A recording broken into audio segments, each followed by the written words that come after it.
आपके दिन का ठीक। Thank you everyone for coming. Start किया जाए बिलाल साहब, हम यहाँ इंतजार करेंगे, हम बस यहाँ हमने मूव होना है बस आगे। जी जी, प्लीज मूव करें। वील बी रिकॉर्डिंग द ठीक सेशन। ठीक इसके बाद जो ठीक है वो हम इसकी वीडियो अपलोड कर देंगे, but please start the session. ठीक। जज़ाकल्लाह। थैंक यू वेरी मच जी। अच्छा, मेरा इंट्रोडक्शन तो दे दिया है बिलाल साहब ने। तकरीबन कोई समझ लें कि 18-20 साल से मैं इस फील्ड के साथ हूँ, बैंकों में और क्या कहते हैं टेलीकॉम में, जीएसएम में, फिक्स लाइन में। तो आज का जो हमारा टॉपिक है, information security and the role of internal audit in it. अच्छा, मैं थोड़ा सा पहले ना इस प्रेजेंटेशन का पर्पस आपको मैं बता देता हूँ, क्योंकि इंफॉर्मेशन सिक्योरिटी की बात आती है तो लोग मोस्टली ये समझते हैं कि ये हमें कोई बड़ी हार्ड चीजें बताएंगे, कोई एंटीवायरस की फंक्शनिंग बताएंगे, या मिसाल के तौर पर कोई फायरवॉल की कोडिंग बताएंगे, या कोई इस तरह की चीज बताएंगे। इस प्रेजेंटेशन या इस सेशन का जो पर्पस है ना, वो कोई भी हार्ड कोड चीज सिखाना नहीं है, टू बी वेरी ऑनेस्ट, कि यार एनी एनी रूल फायरवॉल में क्या होता है, या मिसाल के आईडीएस कैसे काम करता है, या साइम में यूज कैसे कैसे बनते हैं। इन चीजों पे हम डिस्कशन नहीं करेंगे। हम डिस्कशन करेंगे बेसिकली, क्योंकि इंफॉर्मेशन सिक्योरिटी कोई एक बुलेट पॉइंट तो है नहीं, या कोई एक एरिया नहीं है, ये बहुत बड़ा कैनवस है इस वक्त दुनिया के अंदर ना, बहुत बड़ी चीजें। एक कंपोनेंट में जाएंगे तो वहां एक अलग दुनिया आबाद है, और लोग बहुत ज्यादा स्पेशलाइज हैं जो कि दूसरे पड़ोसी को नहीं जानते। मिसाल के तौर पर अगर एक बंदा साइम की कॉन्फ़िगरेशन और यूज केसेस को जानता है, तो वो डेटा बैकअप को उसे पता नहीं है कि वो कैसे हो रहा है और कैसे हो रहा है, क्योंकि वो एक अलग दुनिया है, ये अलग दुनिया है। यहाँ पर हमारे साथ ही बहुत सारे अकाउंटेंट्स हैं, ऑडिटर्स हैं जो कि फाइनेंस बैकग्राउंड हैं, तो वहां पर आपको बहुत सारी नॉलेज होती है, बहुत सारी चीजें होती हैं, लेकिन यहाँ पर बहुत ज्यादा स्पेशलाइजेशन है, बहुत ज्यादा प्रिसीशन आ गई है अब। तो इसलिए जो है वो हम जो यहाँ आज इस सेशन में पढ़ेंगे या देखेंगे, वो बेसिकली ओवरऑल इंफॉर्मेशन सिक्योरिटी का एक्सपोजर होगा। सेशन शुरू करने से पहले मैं वर्ल्ड इकोनॉमिक फोरम हुआ अभी 2024 के अंदर, फर्स्ट क्वार्टर के अंदर, तो वहां पर स्पेसिफिकली इंफॉर्मेशन सिक्योरिटी के हवाले से बहुत सारी डिस्कशंस हुई। और उस डिस्कशन में बहुत सारी चीजें रिवील की गई, बहुत सारी लीडरशिप आई होती है वहां पर, उनसे सवालात किए गए, वह कुछ सर्वेज उसके ऊपर रखूंगा आपको, ताकि अंदाजा होगा कि यार वाकई हम कहाँ जा रहे हैं, कितना इम्पोर्टेंट है, और कितना आप समझ लें क्रिटिकल है हमारे लिए। सिर्फ ऑर्गेनाइजेशन या प्रोफेशनल लाइफ की बात नहीं है, हम रियल जो हमारी अपनी पर्सनल लाइफ है, हमारी फैमिली लाइफ है, हमारे बच्चों के साथ जो हमारी लाइफ है, उसके हवाले से भी मैं जिक्र करूंगा कि यार ये बहुत इंपॉर्टेंट है। इवन जो घर में आपके गैजेट है वो कितना इंपॉर्टेंट है, आपके वॉलेट में जो कार्ड है वो कितना सीरियस है। तो आते हैं सबसे पहले आते हैं जी वर्ल्ड इकोनॉमिक फोरम, ये नीचे हमने लिखा हुआ है ग्लोबल साइबर सिक्योरिटी आउटलुक 2024। इसमें बहुत सारे लीडर्स आए और उन्होंने उनसे कुछ सर्वे करवाए गए और कुछ एनालिसिस प्रेजेंट किया गया। अच्छा, वहाँ उनसे पूछा गया कि जी बताएं 2022 की सूरत हाल और 2024 की सूरत हाल, तो हम कहाँ जा रहे हैं, क्या सूरत हाल है। अच्छा, उन्होंने कहा कि जी जो साइबर सिक्योरिटी की रेजिलियंस थी हमारे पास, छोटी ये जो ब्लू, डार्क ब्लू और ब्लैक है, ये ऑर्गेनाइजेशंस हैं, मैं बताऊंगा किस तरह की ऑर्गेनाइजेशन आगे चल के। जो बड़ी ऑर्गेनाइजेशन है, जिनकी हायर रेवेन्यूज हैं, जो बड़ी ऑर्गेनाइजेशंस हैं, वो अपनी रेजिलियंस इंप्रूव कर रही हैं। लेट मी लेजर, वो अपनी रेजिलियंस इंप्रूव कर रही हैं 19 से 28 से 30 है। अच्छा, ये यहाँ पर जो अगर गैप देंगे 67, पहले ये ऑर्गेनाइजेशन जो थी, रेजिलियंस मीन्स मिनिमम रिक्वायरमेंट, लेकिन अब मिनिमम रिक्वायरमेंट कम होती जा रही है, वो नहीं कर पा रहे, और यहाँ पर जो नहीं कर रहे थे इनसफिशियंट थी, जिनकी रेजिलियंस वो बढ़ती जा रही है। यानी इनसफिशियंसी पहले 14% थी, अब 25% होगी, सिर्फ 2 साल का गैप। इसमें सिर्फ एक पर्टिकुलर टेक्नोलॉजी आई है जिसने आके दवाई मार दी है, वो भी बताऊंगा मैं आपको कैसे उन्होंने ये किया। अच्छा, अगर देखा जाए इस हवाले से, जो ऑर्गेनाइजेशन लो रेवेन्यू है, ठीक है ना, वो क्या कर रही है, लूजिंग रेजिलेंसी। आप अगर देखें तो पहले उनकी इंसफिशियंसी 5% थी, अब उनकी इंसफिशियंसी 37% हो गई है। ये सिर्फ 2 साल का गैप है, ये बहुत आगे जा रहा है काम। ठीक है।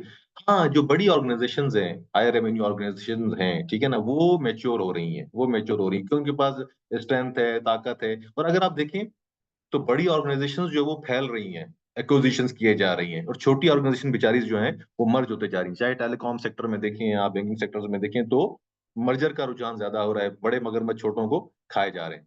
सिलसिला इस तरह का है। तो अगर देखें यहाँ पर, तो उनकी जो है रेजिलियंस में इतना है, लेकिन ये जो आप देखें 18 से 51% में चला गया, उनकी जो रेजिलियंस थी वो एक्सीड हो गई उनकी रिक्वायरमेंट्स ज्यादा थी, तो पहले 18% एक्सीड करते वो 51% में चली गई। तो इसका मतलब ये है कि इम्प्रूवमेंट है बड़ी ऑर्गेनाइजेशन में, लेकिन छोटी ऑर्गेनाइजेशन है, और हमारे मुल्क के अंदर ही छोटी ऑर्गेनाइजेशन वाला मसला ज्यादा है। हमारे पास इतने बड़े ऑर्गेनाइजेशन नहीं है जो कि मल्टी कॉन्टिनेंट में या मल्टी कंट्रीज में ऑपरेट कर रहे हो, या डॉलर्स में बड़ा रेवेन्यू हो, तो हम ज्यादातर यहाँ फॉल करते हैं पाकिस्तान के अंदर।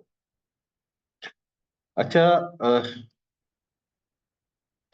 उसी कॉन्फ्रेंस में वो लीडर से पूछा गया, जी बताएं जी, साइबर सिक्योरिटी के हवाले से क्या हमारे से, उन्होंने कहा जी 90% cyber security leaders who attended the annual meeting, कौन सी meeting, global cyber security outlook 2024, उन्होंने कहा जी कि इनइक्वलिटी है, the cyber security ecosystem requirement required urgent actions, बहुत बड़ा मसला है कि ये 90% लीडर्स कह रहे हैं वहां पर बैठे हुए, तो वाकई सीरियस इश्यूज हैं। कैसे है? आगे चलते हैं, बताता हूँ आपको।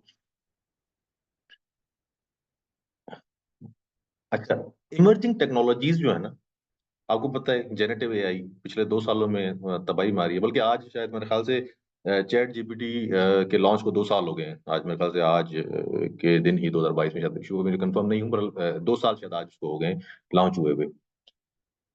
तो इन 2 सालों में क्या किया, कहाँ पहुंचा काम जेनेटिव एआई ने, बड़ा अच्छा। जेनेटिव एआई से बहुत लोग फायदा उठा रहे हैं, हम भी उठा रहे हैं, आप लोग भी उठा रहे होंगे, लेकिन एक एनालिसिस किया गया, उन्होंने कहा जी इससे बहुत ज्यादा फायदा कौन उठा रहा है। तो यहाँ देखें जरा सा इस एनालिसिस को, 55 यानी कि 56% जो है ना वो अटैकर्स फायदा उठा रहे हैं इससे। यानी कि जो मलिशियस एक्टर्स हैं, या जो आप समझ लें कि हैकर्स हैं, या जो इंट्रूडर्स हैं, वो 56% इससे फायदा उठा, क्योंकि ये तो आपको अब सब कुछ बना देता है ना खुद ही, आप उसे कहते हैं कि जी मुझे कोड बना दो, मुझे ये कर दो, तो वो खुद ब खुद ये सारी चीजें बना देता है, और आप उसके बस आगे चले जाते हैं, कार्रवाई करना शुरू करते हैं। ये सर्वे के रिजल्ट्स हैं, इसी ग्लोबल साइबर सिक्योरिटी आउटलुक का जो सर्वे था। हाँ, 9% ऐसे हैं वो कहते हैं नहीं जी हम तो डिफेंस के लिए इसको इस्तेमाल कर रहे हैं, और वो कर रहे हैं। अच्छा, चलें, ये जो 60% अटैकर्स इसको फायदा उठा रहे हैं, लेकिन वो कर क्या रहे हैं, किससे फायदा उठा रहे हैं, ये बहुत इंपॉर्टेंट है। इस स्लाइड को अगर देखें आप, कहते हैं जी phishing, malware development, malware development and deep fakes, कहते हैं जी ये बड़ा काम है जो वो कर रहे हैं। ठीक है, डीप फेक मैं एक्सप्लेन करूंगा आगे क्या होता है। ठीक है, ये अगर आप देखें इसको, तो ये कर देता हूँ, 46% जो है, 46% जो है ये वाला काम जो है वो एआई से जनरेट हो रहा है उनका, यानी अराउंड 50% हो गया आपका बस। ठीक है, डेटा लीक एक्सपोजर के लिए भी वो इसको यूज करते हैं एआई को, ठीक है ना, जेनेटिव एआई को 20% के लिए इस्तेमाल करें बराबर है। तो आप देखें कि वो कितना इस 56% में से ये काम इस तरह से ये लोग कर रहे हैं। अच्छा, अब आगे आ जाते हैं, उसी सर्वे से हमने लिया कुछ। अच्छा, एक और प्रॉब्लम है, एक तो जेनेटिव एआई आ गया, टेक्नोलॉजी आ गई, ठीक है जी, ये तो बड़ा आसान हो गया, उसका यूज बड़ा आसान हो गया, लेकिन दूसरा भी एक प्रॉब्लम हो रहा है जो वाइडन हो रहा है। क्या प्रॉब्लम है वो ये हमारी टैलेंट के शॉर्टेज का मसला है। साइबर स्किल, साइबर टेक्नोलॉजी जो है वो बहुत ज्यादा, इंफॉर्मेशन टेक्नोलॉजी जो है वो बहुत ज्यादा तेजी से ग्रो किए जा रही है, बहुत स्पीड में जा रही है, लेकिन जो हमारा टैलेंट है वो उसको नहीं पहुंच पा रहा, उसको नहीं पहुंच पा रहा, यानी कि अवेलेबिलिटी नहीं है इस रिक्वायरमेंट के हिसाब से, जितनी ऑर्गेनाइजेशन उनके हिसाब से। तो अगर आप देखें लो रेवेन्यू एंड मीडियम रेवेन्यू वाली बात, वो ये जो जो जो हाई रेवेन्यू वाले थे वो सस्टेन कर रहे हैं, पैसे हैं उनके पास, वो सस्टेन कर रहे हैं, skill needed to respond the recover, क्योंकि वो, लेकिन अगर आप देखें 2022 में जो लो रेवेन्यू वालों के पास अगर स्किल था 95% या 95%, वो आज बेचारों के पास ना 50% पे खड़ा है। यानी कि 2 सालों में वो यहाँ खड़े कहते हैं जी बंदा नहीं है हमारे पास, हम क्या करें। तो ये एक और बहुत इंपॉर्टेंट एरिया है जिसकी वजह से भी ये गैप बढ़ रहा है टेक्नोलॉजी और उसका। अच्छा, उन किस्म की ऑर्गेनाइजेशन है जिनको सबसे ज्यादा मसला है, 52% पब्लिक सेक्टर ऑर्गेनाइजेशन है, ठीक है, जिनको ये मसला है। ठीक है, ये वर्ल्ड पूरे का जो है ना, वर्ल्ड इकोनॉमिक फोरम का है ये, तो मोस्टली तो खैर यूरोपियन और वेस्टर्न कंट्रीज होंगे, यहाँ वाले नहीं होंगे, लेकिन बहरहाल ये है मसला। आप देखें 52%, 32%, लेकिन हाई वालों का इतना मसला नहीं है, वो 22% पे खड़े ही है, तो नजर आ रहा है। ठीक है। अच्छा, अब हम आते हैं अपने असल टॉपिक की तरफ। जाहिर बात है इंफॉर्मेशन सिक्योरिटी है वो अराउंड कर रही है इमर्जिंग रिस्क के हवाले से। तो हम सोचते हैं कि हमारे यहाँ अच्छा, रिस्क बहुत सारे इंफॉर्मेशन सिक्योरिटी के, लेकिन हम ज्यादातर बात करेंगे इमर्जिंग पे। ठीक है, जो आ गए हैं 2024 में, 2025 में, 26 में जिन्होंने आना है, लेकिन हम ज्यादातर बात करेंगे 2024-25 की, जिसके अंदर जो है इमर्जिंग रिस्क। सबसे पहला तो आपने देख लिया कि एआई आ चुका है।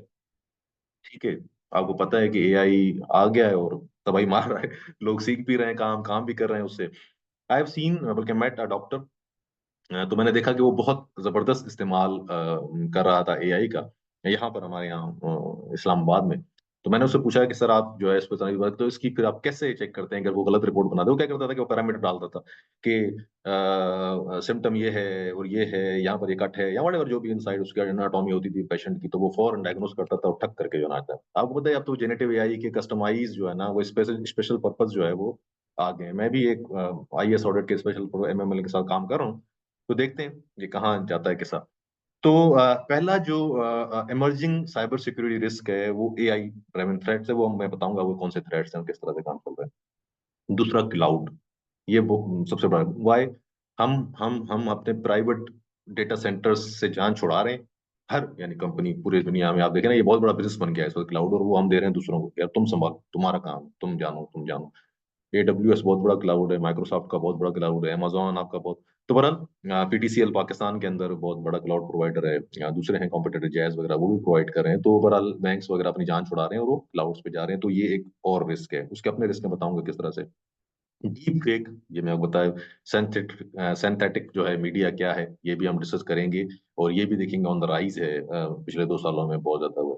सप्लाई चेन पुराना रिस्क है, लेकिन अब इसको हैकर ज्यादा एंटरटेन या ज्यादा मैनिपुलेट कर रहे हैं कि जो प्राइमरी ऑर्गेनाइजेशंस हैं उन्होंने अपने सिस्टम्स मजबूत बनाना शुरू कर दिए हैं। कोई टेलीकॉम ऑर्गेनाइजेशन, कोई बैंक है, उसका अपना सिस्टम बड़ा मजबूत है, लेकिन जो नीचे उसकी यूटिलिटी है या कोई उसको प्रोवाइडर है, वो देखते हैं यार ये छोटी ऑर्गेनाइजेशन, ये कमजोर है, इसको डिस्टर्ब करके तो प्राइमरी वाले को हम तबाह कर सकते हैं। तो अब दुनिया में जो है वो सप्लाई चेन पे इलेक्ट्रिसिटी वाले हवाले से अभी देखें आपने वो जो TFL का हुआ, ट्रेंड फॉर लंदन का अटैक हुआ, आपने देखा कि वो पता नहीं कितने दिन बंद रही।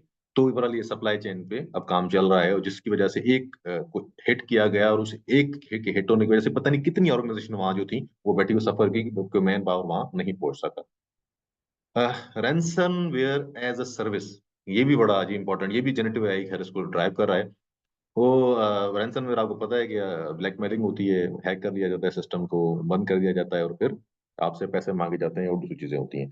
तो वो भी एज अ सर्विस जो है हम दे रहे हैं। अच्छा, अब हम इस एक एक को डिस्कस करते हैं और देन मूव होते हैं आगे। सबसे पहले आते हैं एआई ड्रिवन थ्रेट्स।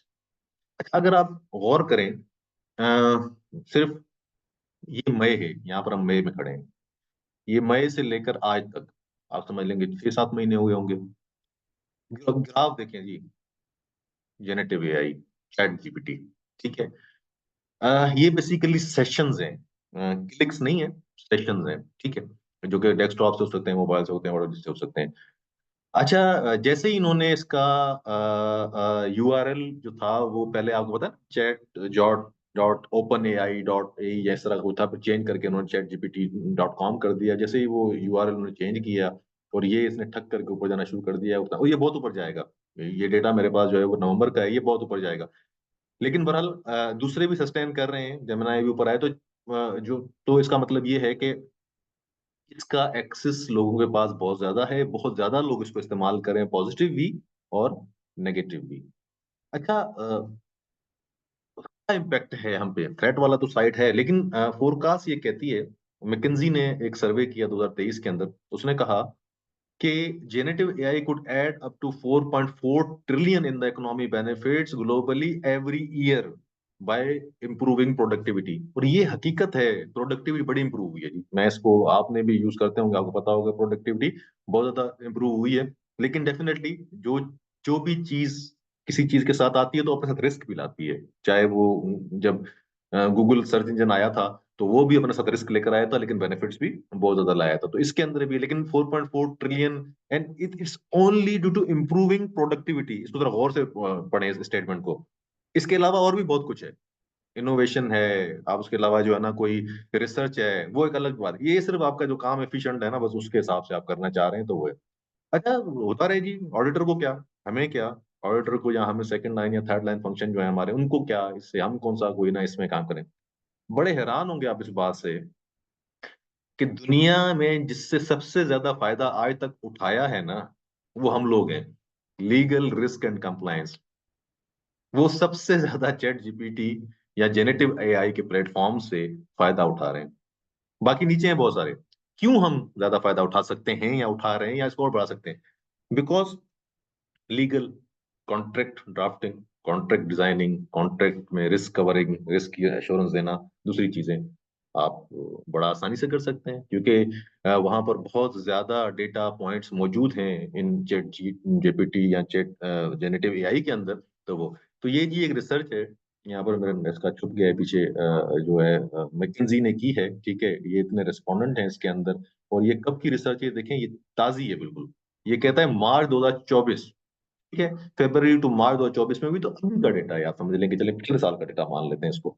तो आप देखें 62% रिस्क, लीगल एंड कंप्लायंस, ये जो है इससे बेनिफिट ले रहे हैं। तो ये वाली बात जो है, और तो इसका मतलब है कि हमें भी इस पे स्विच करना है, इंटरनल ऑडिटर्स को या हमारे अकाउंटेंट्स हजरात को या हमारे कंप्लायंस या ई रिस्क वाले लोगों को।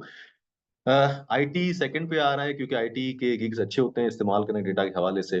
लेकिन अगर आप गौर करें, प्रोडक्ट डेवलपमेंट बहुत नीचे है, ह्यूमन रिसोर्स बहुत नीचे है, उनको बहुत ज्यादा जरूरत है इसको इम्प्रूव करने की। लेकिन बहरहाल हमारे लिए बड़ा बेनिफिशियल है और लोग इस्तेमाल कर रहे हैं इसको। अच्छा जी, वापस आते हैं हम वहीं, क्लाउड एंड ऑयल। पहले मैं मतलब डीप फेक पे कर दूं, क्योंकि ये एआई और डीप फेक ये दोनों आपस में भाई हैं। अच्छा, डीप फेक क्या है? ये बेसिकली आइडेंटिटी थेफ्ट है। क्या करते हैं आप लोग, तीन किस्म के आइडेंटिटी थेफ्ट होते हैं इसके अंदर। आप वीडियो बना लेते हैं, आप वॉइस किसी और की अपनी आवाज, आपने देखा होगा ना कि आजकल सॉफ्टवेयर आ गए हैं जी, आप इमरान खान की आवाज में तकरीर बना दें, आप जो है ना वो ट्रम्प की तकरीर उसमें तकरीर बना दें। तो ये बेसिकली डीप फेक इसको हम कहते हैं। और तीन मेजर इसमें हैं, वीडियो बना लें आप, या इसमें वॉइस बना लें, और आप इसमें इमेज बना लें, जो कि इमेज डिटेक्ट ना हो सके किसी दूसरे टूल्स के थ्रू, तो ये उसको मदद कर रहा है। राइज देखें जरा सा जी। ऑडियो 37% से 49%, 2024 की बात हो रही है, 2022 से। वीडियो फेक जो आपके बने ये वाले, सिंथेटिक आइडेंटिटी फ्रॉड। अच्छा, मजे की बात ये कि जो है आपके फिजिकल डॉक्यूमेंट्स हैं वो भी आपके जो है वो इसको इस्तेमाल करके बनाए जा सकते हैं। तो ये डीप फेक भी सपोर्टेड बाय जेनेटिव एआई है, पीछे जेनेटिव एआई है वही जो सपोर्ट कर रहा है। बहुत सारे टूल्स मौजूद हैं, आप जाएं वहाँ इस्तेमाल करें और सारा काम बन सकता है। बहरहाल रिस्क क्या है? रिस्क ये है कि ऑर्गेनाइजेशन में भी, पर्सनल उसमें भी। अब आइडेंटिटी, आइडेंटिटी आपको पता है ना, आइडेंटिटी और एक्सेस मैनेजमेंट जो होता है उसमें हमारे पास चार कंपोनेंट होते हैं। पहला जो कंपोनेंट होता है ना, वो होता है आइडेंटिफिकेशन। सबसे पहले हमने आइडेंटिफाई करना होता है कि भाई ये बिलाल है, ये अकरम है, ये बदर है, who is he. Then authentication होती है, नेक्स्ट स्टेप। फिर हम उसको ऑथेंटिकेट करते हैं कि यार तुम प्रूव करो कि तुम वाकई बिलाल हो। वो पासवर्ड देगा, कोई कार्ड देगा, कोई बायोमेट्रिक लगाएगा, वट एवर जो भी उसके पास सेकंड कंपोनेंट है उसे वो प्रूव करेगा। Then third is basically authorisation. But this deep fake अगर ये मौजूद है, तो पहले दो कंपोनेंट तो निकल जाएंगे ना। अगर मिसाल के तौर पर उसके पास फेक कार्ड भी है फिजिकल, और ये भी है मौजूद है, तो ये बड़ा इंपॉर्टेंट है इसके अंदर। ये हम एक्सप्लेन करेंगे, आगे डिस्कस करेंगे इसको। अच्छा जी, ये हम उसी से रेफर कर रहे हैं अपने ग्लोबल जो हमारा इकोनॉमिक फोरम हुआ 2000, उसमें उन्होंने कहा कि डीप फेक के हवाले से भी उन्होंने एक वहां असेसमेंट करवाई, लोगों से सर्वे करवाया। उन्होंने कहा जी एक 1 in the 4 litre unfamiliar with deep fake, पता ही नहीं है उनको जी 25% को कि क्या होता है। ये मैं बात कर रहा हूँ दुनिया की, जिसमें यूरोप और वेस्टर्न कंट्रीज ज्यादा होते हैं। हमारे यहाँ शायद मेरे ख्याल से हो सकता है कि ये 3 out of 4 हो, मे बी लीडर्स, क्योंकि इतना ज्यादा नहीं होता सिलसिला। अच्छा, 31 under estimate deep fake fraud risk, नहीं कोई नहीं, ये कुछ नहीं होता, यहाँ कुछ नहीं होता, ऐसा कोई मसला नहीं।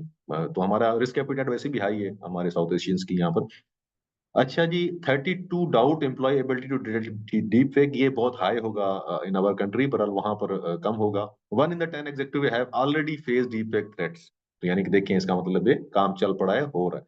10x increase in the deep fake detection across all industries इन 2023। तो यानी कि ये भी बड़ी स्पीड में आगे जा रहा है।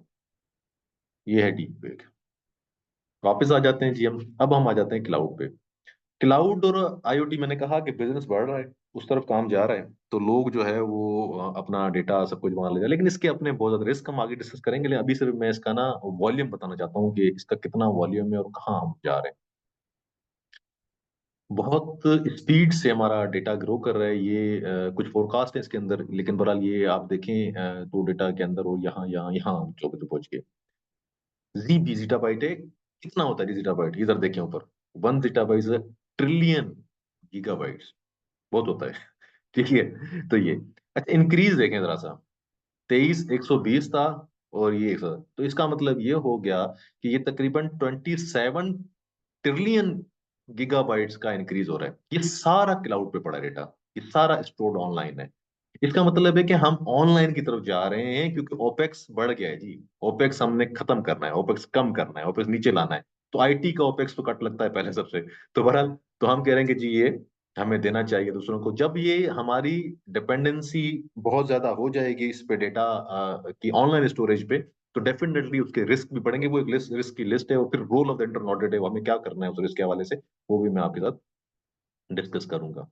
रैंसमवेयर एज अ सर्विस, ये भी एआई का कंपोनेंट है। अब दुनिया में मेरे ख्याल से इस वक्त 17 या 16 ऑर्गेनाइजेशन बड़ी बड़ी जो काम कर रही हैं, जो आपको कहती हैं कि यार हमसे रैंसमवेयर लो, और तुम अपने नेटवर्क में या अपने कहीं भी जो आपके ऑर्गेनाइजेशन हैं, या कोई अड़ोस पड़ोस के ऑर्गेनाइजेशन है, दोस्तों यारों के पास प्लांट प्लांट कराओ। जब प्लांट वहां हो जाएगा तो फिर 70% हमारे, 30% तुम्हारे, या 50% तुम्हारे, 50% हमारे। रेवेन्यू शेयरिंग मॉडल है जी, रेवेन्यू शेयरिंग मॉडल है। वो कहते हैं जी सर्विस हमसे ले, रेवेन्यू शेयर करें, पहले पैसे ना दें, सिर्फ आप, क्योंकि जब रैंसम सर्विस आप लेते हैं, तो जब वो प्लांट हो जाता है उस पर्टिकुलर ऑर्गेनाइजेशन के या उस किसी बंदे के कंप्यूटर में, तो उसकी जो की होती है ना, वो उसके पास ही होती है जिसने आपसे रन सर्वर आपने खरीदा है जिससे। ठीक है, वो मैंने नोट्स नीचे लिखे हुए थे, यहाँ नजर नहीं आ रहे मेरे पास। तो वो मुख्तलिफ बड़ी कंपनियां हैं, कंपनीज हैं, जो कि बेसिकली ये रैंसमवेयर एज ए, बहुत ज्यादा रैंसमवेयर हिट हो रहा है यूएस वगैरह में।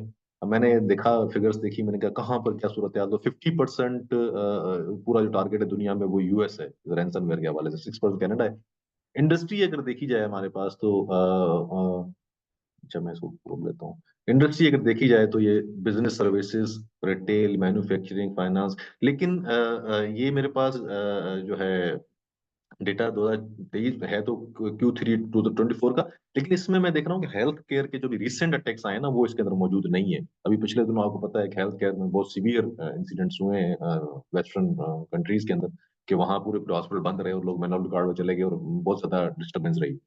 अच्छा, अब ना काम चल पड़ा है इस तरफ, स्पेसिफिकली रैंसमवेयर्स की तरफ, जहां पर हम टारगेट कर रहे हैं रेलवे सिस्टम्स को, ग्रिड्स को, हॉस्पिटल को। अब ये नहीं देख रहे सुपर मार्ट्स की चेन्स को, इन सब को हमने टारगेट करना शुरू कर दिया है। और ये इसको जो पुश मिला है, वो बेसिकली जो हमारी जियोग्राफिकल, जो जियो पॉलिटिकल सिचुएशन है इस वक्त, जो वॉर्स चल रही हैं, दो बड़ी war, Ukraine and Russia, and then other side Israel and लबनान एंड फलस्तीन वाली, तो उसकी वजह से भी ये पुश हुआ है, और ये बहुत ज्यादा ऊपर गया है। पर रैंसमवेयर एज अ सर्विस भी जो है वो काम चल पड़ा है। अच्छा जी, आगे चलते हैं। अब ये तो हो गए हमारे ना इमर्जिंग रिस्क। मैंने थोड़ी सी आपको इसमें मैंने कहा कि बता दूं कि दुनिया में क्या हो रहा है, और हम कहाँ खड़े हैं, और हम भी वल्नरेबल हैं इससे। जब वो वहां से ये होती है कि चेन होती है, जैसे ही कोई अटैक होता है, तो फिर सीक्वेंस ऑफ अटैक होना शुरू हो जाते हैं बैक टू बैक, और हमें इस पे। अच्छा, अब हम आते हैं अपना इंफॉर्मेशन सिक्योरिटी की तरफ।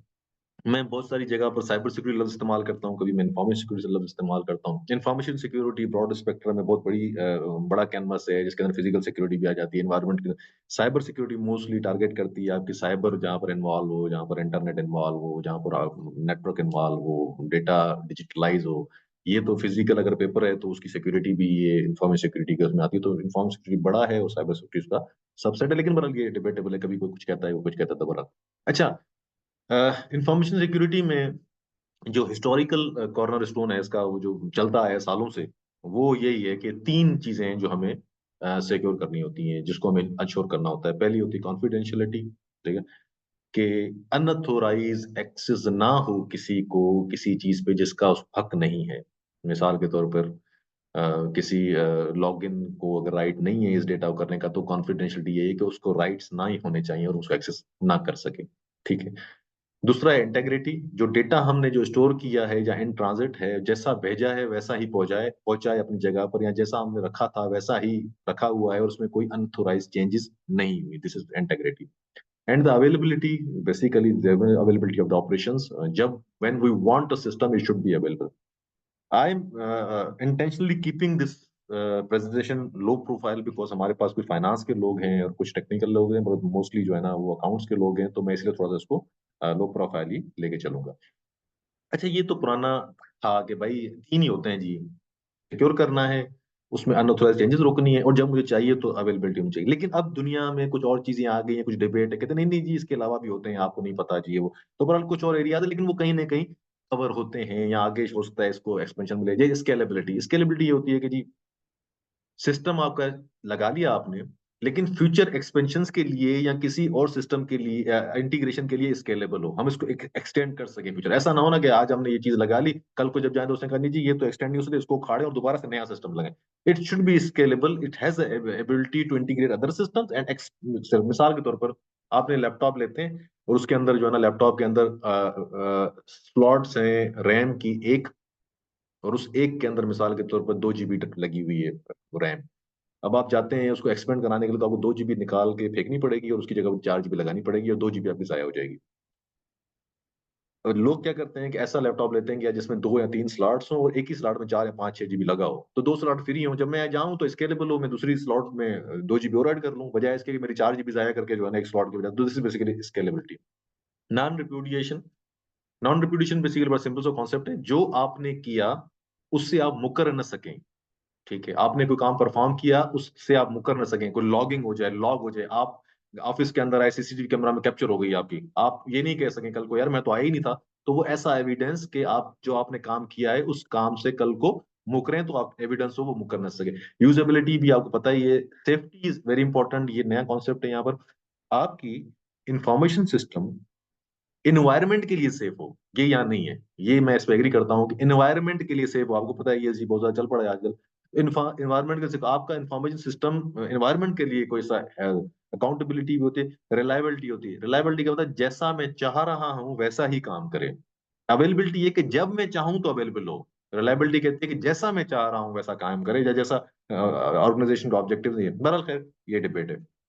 अब मेरे लिए चैलेंज क्या था कि जब मैं ये प्रेजेंटेशन बना रहा था तो मैंने कहा यार इन्फॉर्मेशन तो बहुत बड़ा है, ये तो बहुत बड़ा कॉन्सेप्ट है, क्या करूँ इसको कैसे कैसे इसको जो है ना वो तो बहरहाल क्योंकि लोगों के जहनों में ये होता है जब इन्फॉर्मेशन सिक्योरिटी की बात आती है तो वो हमेशा टेक्नोलॉजी की बात करते हैं कि टेक्नोलॉजी होगी, एंटीवायरसेस होंगे और इस तरह की चीजें होंगी। लेकिन मैंने कहा कि इसको ऐसे तरीके से किया जाए कि आपका ओवरऑल कोई तो बहरहाल कोशिश की इसको कि हम ना बजाय इसके कि जनरल इंफॉर्मेशन सिक्योरिटी डिस्कस करें, बल्कि इसको किसी फ्रेमवर्क के साथ लेते हैं, उस फ्रेमवर्क के साथ चलते हैं, इंटरनल ऑडिट भी उस फ्रेमवर्क को देखता चले। उससे फायदा होगा कि आपको एंड टू एंड एश्योरेंस मिल जाएगी।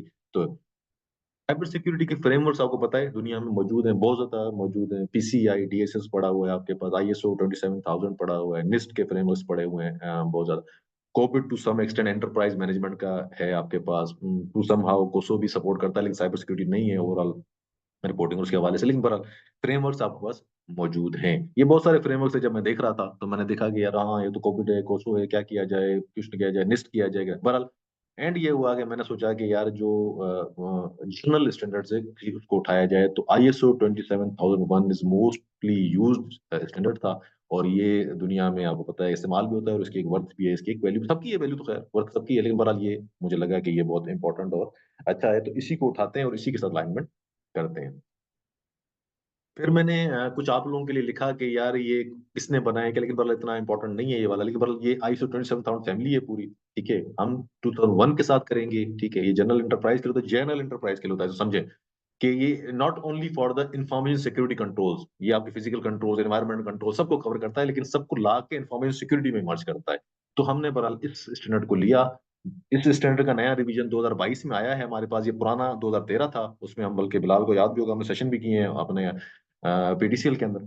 तो बहरहाल अभी हम 2022 के इंपॉर्टेंट कंपोनेंट्स को उठाएंगे, सारा नहीं करेंगे क्योंकि उसके अंदर 93 कंट्रोल्स हैं, इट्स वेरी बिग स्टैंडर्ड। तो हम सारा नहीं बल्कि इंपॉर्टेंट चीजें उठाएंगे और उनको डिस्कस करेंगे और देखेंगे कि इंटरनल ऑडिटर का उसमें क्या रोल है, स्टैंडर्ड की अपना स्ट्रक्चर क्या है, इन्फॉर्मेशन सिक्योरिटी को कैसे वो ड्राइव करता है, कैसे ऑर्गेनाइजेशन को इंप्लीमेंट करती है। तो आईएसओ 27001 2022 में इसकी रिवीजन हुई 2013 के बाद। आप समझे 9 साल बाद ये रिवाइज हुआ, बड़ा लंबा अरसा है। अच्छा, इस स्टैंडर्ड को बड़ा बहुत मेजर चेंज आई इसके अंदर। इसको उन्होंने कहा कि यार अब ये स्टैंडर्ड जो है ना वो 4 थीम्स पर मबनी है। ये 4 थीम्स हैं बस, इससे बाहर कुछ नहीं है। पहला थीम उसने कहा कि ऑर्गेनाइजेशन के कंट्रोल हो सकते हैं। ऑर्गेनाइजेशन कंट्रोल क्या हो सकते हैं? ऑर्गेनाइजेशन का कंट्रोल पॉलिसी हो सकती है, प्रोसीजर्स हो सकते हैं, यही है ना ऑर्गेनाइजेशन कंट्रोल, यही हो सकता है ना। ऑर्गेनाइजेशन स्ट्रक्चर हो सकता है, ये ऑर्गेनाइजेशन कंट्रोल है। ठीक है।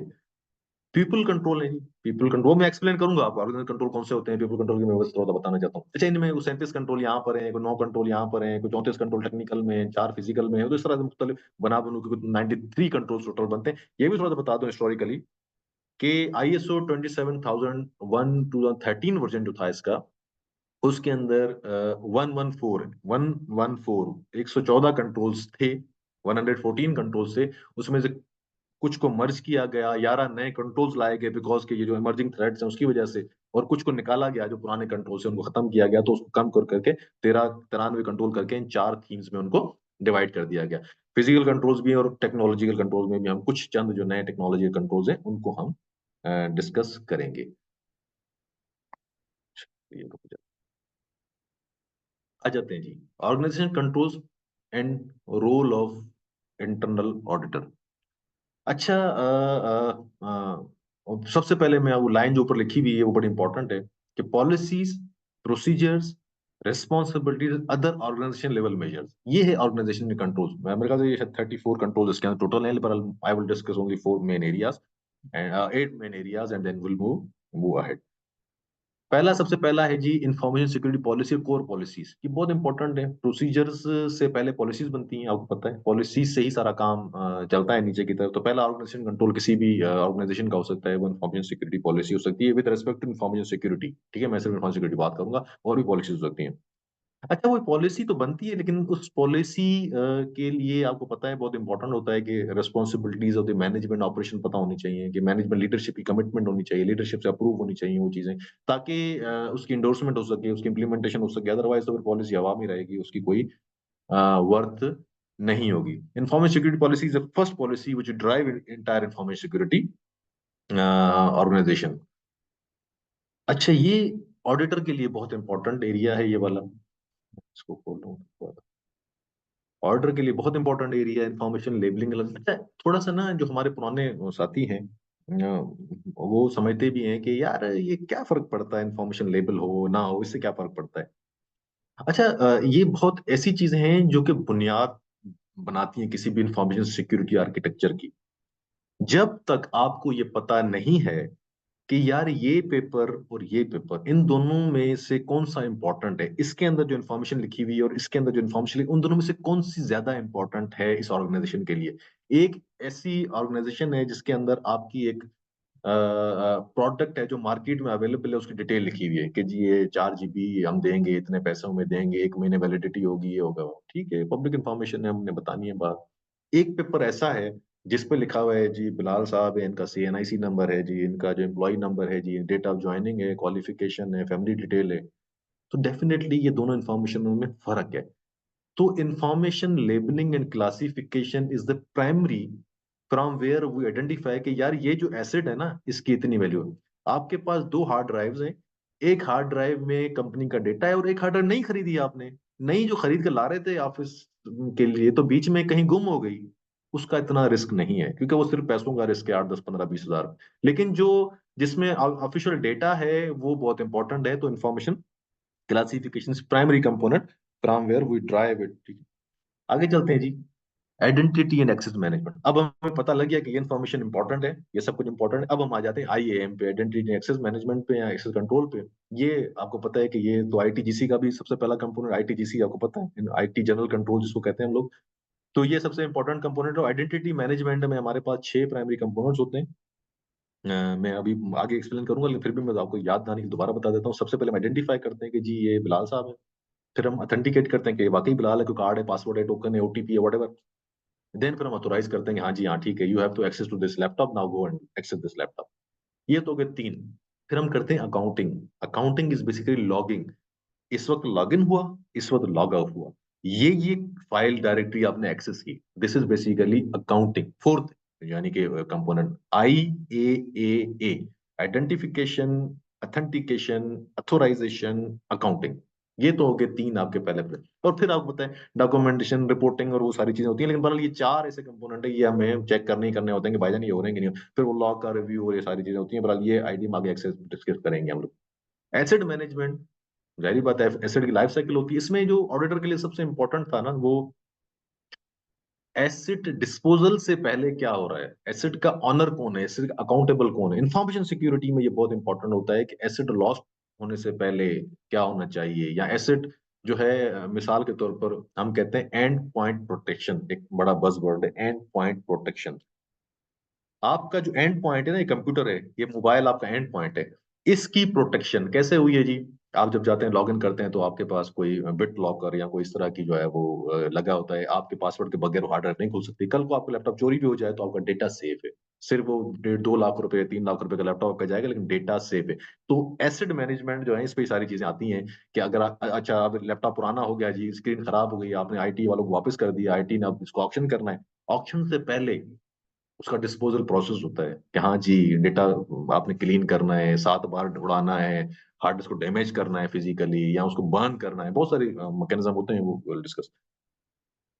थ्रेट इंटेलिजेंस एंड मॉनिटरिंग, ये this is important and new हमारे पास। आपको पता है साइम और दूसरे कंपोनेंट्स होते हैं, क्यूएडार टाइप वगैरह, जो कि बेसिकली थ्रेट की इंटेलिजेंस कर रहे होते हैं कि यार आज यूएस में यहाँ पर ये अटैक आया है, तो वो थ्रेट पब्लिश होता है दुनिया की मुख्तलिफ वेबसाइट्स के अंदर, हम उससे कनेक्टेड होते हैं और वहां से वो डेटा हम लेते हैं, और फिर हम अपने सिस्टम में इंटीग्रेट करते हैं कि यार वो जो थ्रेट था वो सिस्को के XYZ राउटर पे आया था, क्या XYZ राउटर मेरे पास भी लगा हुआ है कि नहीं लगा हुआ, अच्छा हमारे पे लगा हुआ है, अच्छा ठीक है भाई फौरन अलर्ट करो, उसको पैच लगाओ, उसको आइसोलेट करो। तो ये थ्रेट इंटेलिजेंस एंड मॉनिटरिंग जो होती है वो हम साइम जब करेंगे डिस्कस तो इंशाल्लाह उसके अंदर ये चीजें आती हैं कि ये किस तरह से होता है।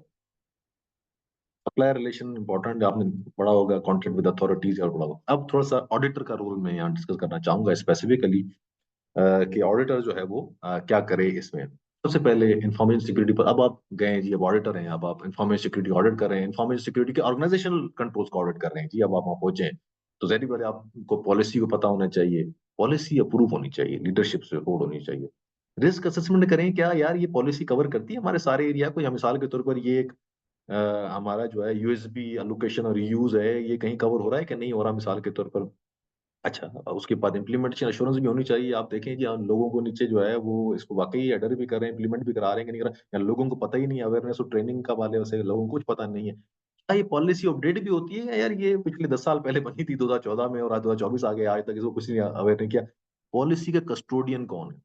आपको पता है कि कंट्रोल जो होता है ना, कंट्रोल कंट्रोल आपको पता है, कंट्रोल एक ऐसा प्रोसेस हो सकता है, कोई ऐसा सिस्टम हो सकता है, कोई ऐसी एक्टिविटी हो सकती है जो कि हमारे ऑर्गेनाइजेशन के बिजनेस ऑब्जेक्टिव को अचीव करने में मदद करे, या जो उसके अगेंस्ट जो रिस्क है उसको कम करे, उसको खत्म करे, या उसको मिनिमाइज करे। ये बेसिकली उस कंट्रोल का काम होता है किसी का भी। कंट्रोल के चार कंपोनेंट होते हैं। प्राइमरी जो पहला कंपोनेंट होता है ना कंट्रोल का, वो होता है कंट्रोल किसी को असाइन होता है, कोई उसका ऑनर होता है जो उसको एक्सरसाइज करता है। ठीक है, ये इसलिए मैं कह रहा हूँ गवर्नेंस। अगर ये इंफॉर्मेशन सिक्योरिटी कंट्रोल है ना, तो यकीनी बात है कि इसका कोई ऑनर होगा जो उसको संभालेगा, जो उसको एक्सरसाइज करेगा, जो उसको परफॉर्म करेगा। दूसरा, control should be recurring. Recurring का मतलब कंट्रोल ऐसा नहीं है कि यार मैंने तो ये सुबह जो है ना चेक किया था कि लोग नहीं आ रहे थे, हमारी ऑफिस के अंदर अनऑथराइज नहीं था, तो मैं घर चला गया, फिर बाद में आ गए। तो कंट्रोल शुड बी रिकरिंग। जब भी वो इवेंट जनरेट होगा, कंट्रोल इन्वोक होगा। मिसाल के तौर पर जब भी कोई आपके दरवाजे पर आएगा और कार्ड स्वैप करेगा, तो कंट्रोल चेक करेगा कि यार वाकई इसके ऑथराइजेशन है एंटर होने की, नहीं तो control should be recurring. Control should be documented. ठीक है, कंट्रोल प्रोसेस डॉक्यूमेंट होना चाहिए। और कंट्रोल की जो एक्टिविटी शुड बी रिपोर्टेड, उसकी जो कोई ना कोई रिपोर्टिंग, उसकी परफॉर्मेंस चेक होना चाहिए, मॉनिटरिंग होनी चाहिए। तो ये चार कंपोनेंट होते हैं हमारे किसी भी कंट्रोल के अंदर। अच्छा, तो ये मैंने कहा ऑडिटर का रोल ये हो सकता है इन्फॉर्मेशन पॉलिसी को चेक करे, अप्रूवल बड़ा इंपॉर्टेंट है वो करे। रिस्पॉन्सिबिलिटीज में सबसे जो इम्पोर्टेंट है ना, वो आपका है स्ट्रक्चर, कि यार इंफॉर्मेशन सिक्योरिटी एक्सपोजर है, एक स्ट्रक्चर खड़ा हुआ है, पता लगे कि आईटी ऑपरेशन वाला जो बंदा है उसी के नीचे ही हमने जो है ना वो इंफॉर्मेशन सिक्योरिटी वाले बंदे को भी लगाया हुआ है, तो वो तो कभी भी आईटी सिक्योरिटी वालों की जो है ना वो ठीक है। रोल्स एंड रिस्पॉन्सिबिलिटीज जो है ना वो होनी चाहिए, डॉक्यूमेंटेड होनी चाहिए, कोई केपीआईज होनी चाहिए इंफॉर्मेशन सिक्योरिटी वालों के। यार आप जो है हर महीने हमें इतनी रिपोर्टें देंगे, ये बताएंगे कितना थ्रेट आए, क्या नहीं हुआ केपीआई। और रिसोर्स अलोकेशन तो होती नहीं हमारे पास। आपको इन्फॉर्मेशन सिक्योरिटी वाला बेचारा सबसे जो है ना निगलेक्टेड एरिया होता है, उसको नहीं रिसोर्सेज देते, क्योंकि अभी तक हमने इसको सीरियस नहीं लिया। हम थ्रेट के बाद नुकसान को तो बर्दाश्त करने के लिए तैयार हैं, लेकिन थ्रेट से पहले प्रोएक्टिव नहीं। ये प्रॉब्लम ये प्रॉब्लम हमारे कल्चर का है असल में। ये it's not like that. Financials तो हमारे वैसे ही बड़े बेचारे कमजोर हैं, लेकिन कल्चर का भी पार्ट है कि हम रिएक्टिव अप्रोच पे हैं, प्रोएक्टिव अप्रोच पे नहीं होते। इन्फॉर्मेशन क्लासिफिकेशन मैंने कहा ये ऑडिटर के हवाले से बड़ा इंपॉर्टेंट है, ये आपको चेक करना चाहिए, बहुत इंपॉर्टेंट है। लोग इस पे नहीं जाते, लोग कहते हैं वो यार इन्फॉर्मेशन क्लासिफिकेशन कैडी होती है, छोड़ो उसको। नहीं, ये बहुत इंपॉर्टेंट है। जब तक बेस नहीं बनाएंगे तो आप कल किसी को वो नहीं करें। क्लासिफिकेशन पॉलिसी होती है, वो चेक करनी चाहिए। क्लासिफिकेशन वाकई इंप्लीमेंट कैसे होती है क्लासिफिकेशन? आपने देखा होगा, बहुत सारे लोगों के पास इंप्लीमेंटेड होगा कि आप जब ईमेल करते हैं या आपके पास कभी ईमेल आती है, तो उस ईमेल के ऊपर एक टाइटल लिखा होता है कि ये प्राइवेट है, ये पब्लिक है, ये इंटरनल है, ये एक्सटर्नल है, या ये कॉन्फिडेंशियल है। 5 होती हैं, कहीं पर 4 होती हैं हमारे पास। एक्सटर्नल की अलग होती है, इंटरनल की अलग होती है, प्राइवेट की या कॉन्फिडेंशियल की अलग होती है, और इस तरह की हमारे पास ये लेबलिंग होती है। अब कॉन्फिडेंशियल की अगर आपके ऑर्गन सेटिंग कीजिए, कॉन्फिडेंशियल अगर ईमेल होगी तो वो ईमेल ये बंदा इस कंपनी से बाहर नहीं भेज सकता। अगर मैंने ईमेल की आपको कॉन्फिडेंशियल मार्क करके ना, और इस पे पॉलिसी लगी हुई है कि आप बाहर, तो आप उसको फॉरवर्ड बाहर नहीं कर सकते। जैसे फॉरवर्ड करेंगे तो वो आपकी रिजेक्ट हो जाएगी, फाइल बाहर नहीं जाएगी, और उसके जगह अलर्ट की जनरेट हो जाएगा, और वो अलर्ट चला जाएगा साइम से होता हुआ, जो भी उसकी स्केलेशन होगी वहां पे किया इस बंदे ने ये प्राइवेट फाइल बाहर भेजने की कोशिश की है किसी और ईमेल पे जो कि हमारे डोमेन पे नहीं है। इंफॉर्मेशन क्लासिफिकेशन में आप ये भी लगा सकते हैं कि यार अगर मिसाल के तौर पर ये क्लासिफाइड या ये कॉन्फिडेंशियल ईमेल है, तो जब इसको ये फॉरवर्ड करे तो नीचे वाली जो ईमेल है उसको एडिट ना कर सके। होता है ना, हम क्या करते हैं, फॉरवर्ड करते हैं तो एडिटिंग मोड में आए थी, हम नीचे वाली ईमेल को कुछ ऊपर नीचे करके एडिट करके भिजवा दें और अपने ऊपर वो लाइन लिख दें। ये होते हैं कंट्रोल बेसिकली ना, कि इन्फॉर्मेशन क्लासिफिकेशन के आप ईमेल में कंट्रोल लगा सकते हैं, आप लैपटॉप में कंट्रोल लगा सकते हैं, मुख्तलिफ जगहों पे कंट्रोल लगा सकते हो। तो इस तरह के कंट्रोल इन्फॉर्मेशन क्लासिफिकेशन के हवाले से लग सकते हैं। एम्प्लॉय वेरीफाई अवेयरनेस का पता होना चाहिए, कि एम्प्लॉय को पता होना चाहिए कि भाईजान कॉन्फिडेंशियल ईमेल आई है, तो फिर मुझे कहाँ क्या करना है, इसको क्या नहीं करना, और बाहर भिजवाना है तो क्या करना है। अक्सर आईटी की हमारी जो सपोर्ट्स हैं वहां पर आ रही होती है कि यार मैं ये ईमेल भिजवा रहा हूँ, ये जा नहीं रही, ये ईमेल कॉपी नहीं करने दे रही मुझे, क्योंकि कॉन्फिडेंशियल होती है तो आप कॉपी भी नहीं कर सकते, कॉपी पेस्ट भी नहीं कर सकते। तो ये चीजें होती हैं जो कंट्रोल लगे हुए होते हैं। एंड पॉइंट सिक्योरिटी बहुत इंपॉर्टेंट है। बेसिकली एंड पॉइंट सिक्योरिटी मैंने आपको बता दिया, ये हमारा लैपटॉप, हमारा मोबाइल, हमारे पास अगर कोई और गैजेट है कोई, वो उसकी एंड पॉइंट सिक्योरिटी होती है, तो बड़ी इंपॉर्टेंट होती है ये वाली। और आपको पता है कि एंड पॉइंट सिक्योरिटी का जो एक्सपोजर है ना बहुत खतरनाक है।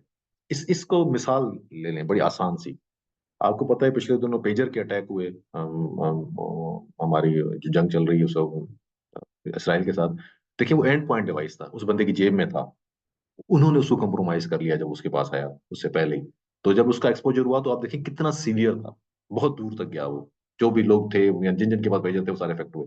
तो ये लैपटॉप भी यही है बेसिकली, ये एंड पॉइंट है, और इसके अंदर हमें चेक करना है क्या एंटीवायरस है, अपडेटेड है, फायरवॉल लगी हुई है, नहीं लगी हुई, क्या चक्कर है। और ये एक और इम्पोर्टेंट PII इसको हम कहते हैं, इसका मतलब पर्सनली आइडेंटिफाइबल इंफॉर्मेशन, जो मैं पहले आपको मिसाल दे रहा था कि आपका नाम, आपका एम्प्लॉय नंबर, नाम तो खैर नहीं होता PII, लेकिन मिसाल करो एम्प्लॉय नंबर, आपका आपका शनाख्ती कार्ड नंबर है, आपकी डेट ऑफ बर्थ है, आपका कोई भी इस तरह का प्राइवेट इन्फॉर्मेशन, कितने आपकी फैमिली मेंबर्स हैं, क्या है, कोई खुदा न खासा कोई बीमारी है उसकी इन्फॉर्मेशन, तो ये पर्सनली आइडेंटिफाइबल इन्फॉर्मेशन है। इसकी प्रोटेक्शन, इसकी क्लासिफिकेशन भी बड़ी इंपॉर्टेंट है। मूव ऑन करते हैं, एसेट मैनेजमेंट। इसमें सबसे इंपॉर्टेंट है वो ये वाला है, asset life cycle and disposal. कहाँ कहाँ से गुजरा, किस किस के पास गया, क्या हुआ, एक्सेस कंट्रोल एंड यूजेज, ये बहुत इंपॉर्टेंट है। यूजेज के हवाले से मैं आपको बता देता हूँ कि हमारे यहाँ हम लैपटॉप्स पे, या मिसाल के तौर पर कुछ कंपनी की पॉलिसीज होती हैं कि यार अगर तो ये VP है या CXO है तो उसको एडमिन राइट्स दे दो, जो कि उस लैपटॉप को वर्नेबल बना रहे होते हैं। आपको पता है कि जो अटैक्स होते हैं ना, जब भी कोई रैंसमवेयर कोई आता है, अगर आपके कंप्यूटर पे आपके पास एडमिन राइट्स ही नहीं है ना, तो वो कुछ नहीं कर सकता आपको। एडमिन राइट्स लेकर इस कंप्यूटर पे आप अपने आप को खुद वर्नेबल बना रहे हैं, क्योंकि वो आता है आपके क्लिक से, आपकी किसी फाइल खोलने से, और फिर आपके ही लॉगिन इस्तेमाल करता है इसको कंप्रोमाइज करने के लिए। तो अगर आपके पास को पावर यूजर या आउटडोर यूजर के राइट्स होंगे तो वो बेचारा कुछ नहीं कर सकेगा, क्योंकि एडमिन का एक्सेस उसके पास होगा नहीं। लेकिन अगर वो एडमिन से उसको परमिशन देंगे तो वो बड़ा खतरनाक हो जाएगा। तो बहरहाल एक्सेस कंट्रोल और यूजेज बड़ा इंपॉर्टेंट है इसके अंदर। Ownership and accountability definitely asset classification में फिर बात कर चुका हूँ।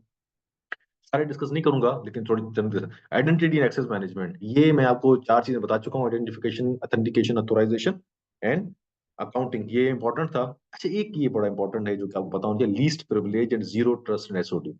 जीरो ट्रस्ट का क्या मतलब है? जीरो ट्रस्ट का मतलब है कि बस ये जितने भी लोग हैं इन सबको मैं नहीं जानता, किसी को भी मैं नहीं जानता। जो भी है, जो भी आएगा तो मैं शुरू से ही इसको पूछूंगा कि हाँ कार्ड लाए हो, अंदर जब आने दूंगा तुम्हें, चाहे वो रोज कार्ड लेकर गुजरता हो वहां से, लेकिन जब भी वो आएगा रोजाना मैं उसको पूछूंगा। इसका मतलब है, जीरो ट्रस्ट का मतलब है कि जो अभी आपने अथेंटिकेशन की, इसको इसको परमिट किया, अगली बार जब आएगा तो पिछली अथेंटिकेशन वैलिड नहीं होगी, जीरो ट्रस्ट है, खत्म हो जाएगी, आपने दोबारा उसको लॉग इन करना है। ये बेसिकली सेशन एक्सपायर होते हैं, उस तरह की होती है zero trust basically. Segregation of duty बड़ा इंपॉर्टेंट है, आपको चेक करें। लीस्ट प्रिविलेज, स्टार्ट हमेशा जीरो से करें, स्टार्ट हमेशा नल ऑल से करें, स्टार्ट हमेशा डिनाई ऑल से करें। Deny all rights, now what do you need, I need a, I need be, I need Z, 3 right देते हैं, उसको खत्म करें। ऐसे होना चाहिए। एमएफए आपको पता है, multi factor authentication, strong password. दुनिया में मेरे पास वो स्लाइड अभी मैंने इसमें नहीं डाली, वो जो एक्सेस राइट को मैनिपुलेट करके अटैक्स हुए हैं ना, उसमें मेजर काज जो था ना, मल्टी फैक्टर ऑथेंटिकेशन का ना होना था। मल्टी फैक्टर ऑथेंटिकेशन का ना होना था, लोगों ने इनेबल नहीं किया, कोई बात नहीं यार, मैं मेरा पासवर्ड ही ठीक है, स्ट्रांग है मेरा पासवर्ड, तो एमएफए नहीं था तो ये हो गया। पैम जो मैं अभी थोड़ी देर पहले आपसे बात कर रहा था, प्रिविलेज एक्सेस मैनेजमेंट, अगर आप इस पे एडमिन राइट्स रखेंगे तो फिर आपको अटैक का खतरा रहेगा। पैम की मैंने 2 स्लाइड्स आपके लिए यहाँ डाली हैं जो कि बहुत इंपॉर्टेंट थी, मैंने कहा आपके लिए मैं थोड़ी सी इन्फॉर्मेशन यहाँ डालूं। उसने कहा जी इनसाइडर अटैक्स होते हैं 64%, ठीक है। अच्छा, उस 64% जो इनसाइडर अटैक्स होते हैं ना, उसमें से 90% जो है ना, सॉरी सॉरी, उसमें 90% जो है वो बेसिकली वो हैं जिनके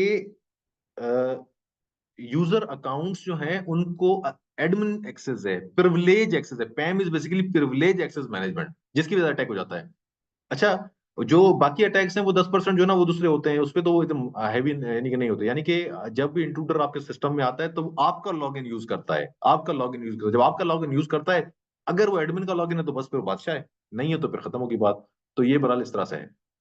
अच्छा, अब सवाल ये था कि why why should we give admin rights to people, क्यों दें भाई? नहीं, हम नहीं देते सबको, लेकिन जरूरत पड़ती है हमें, क्योंकि ऑपरेशन तो चलाना है, सिस्टम एडमिनिस्ट्रेशन है, सिक्योरिटी एडमिनिस्ट्रेशन है, नेटवर्क मैनेजर्स हैं, डेटाबेस एडमिनिस्ट्रेशन हैं, इनको देना पड़ता है। हेल्प डेस्क वाले होते हैं, सॉल्यूशन करते हैं, इनको देना पड़ता है।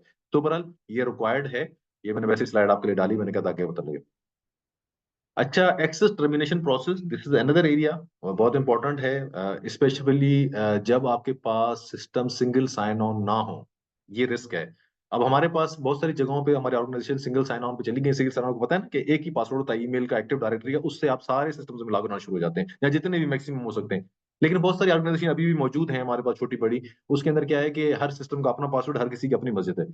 तो जब सिंगल साइन ऑन ना हो तो एक्सेस टर्मिनेशन प्रोसेस बड़ा कॉम्प्लिकेटेड होता है और उसको चेक करना बड़ा जरूरी है। सिंगल साइन ऑन और दोनों में फर्क क्या है?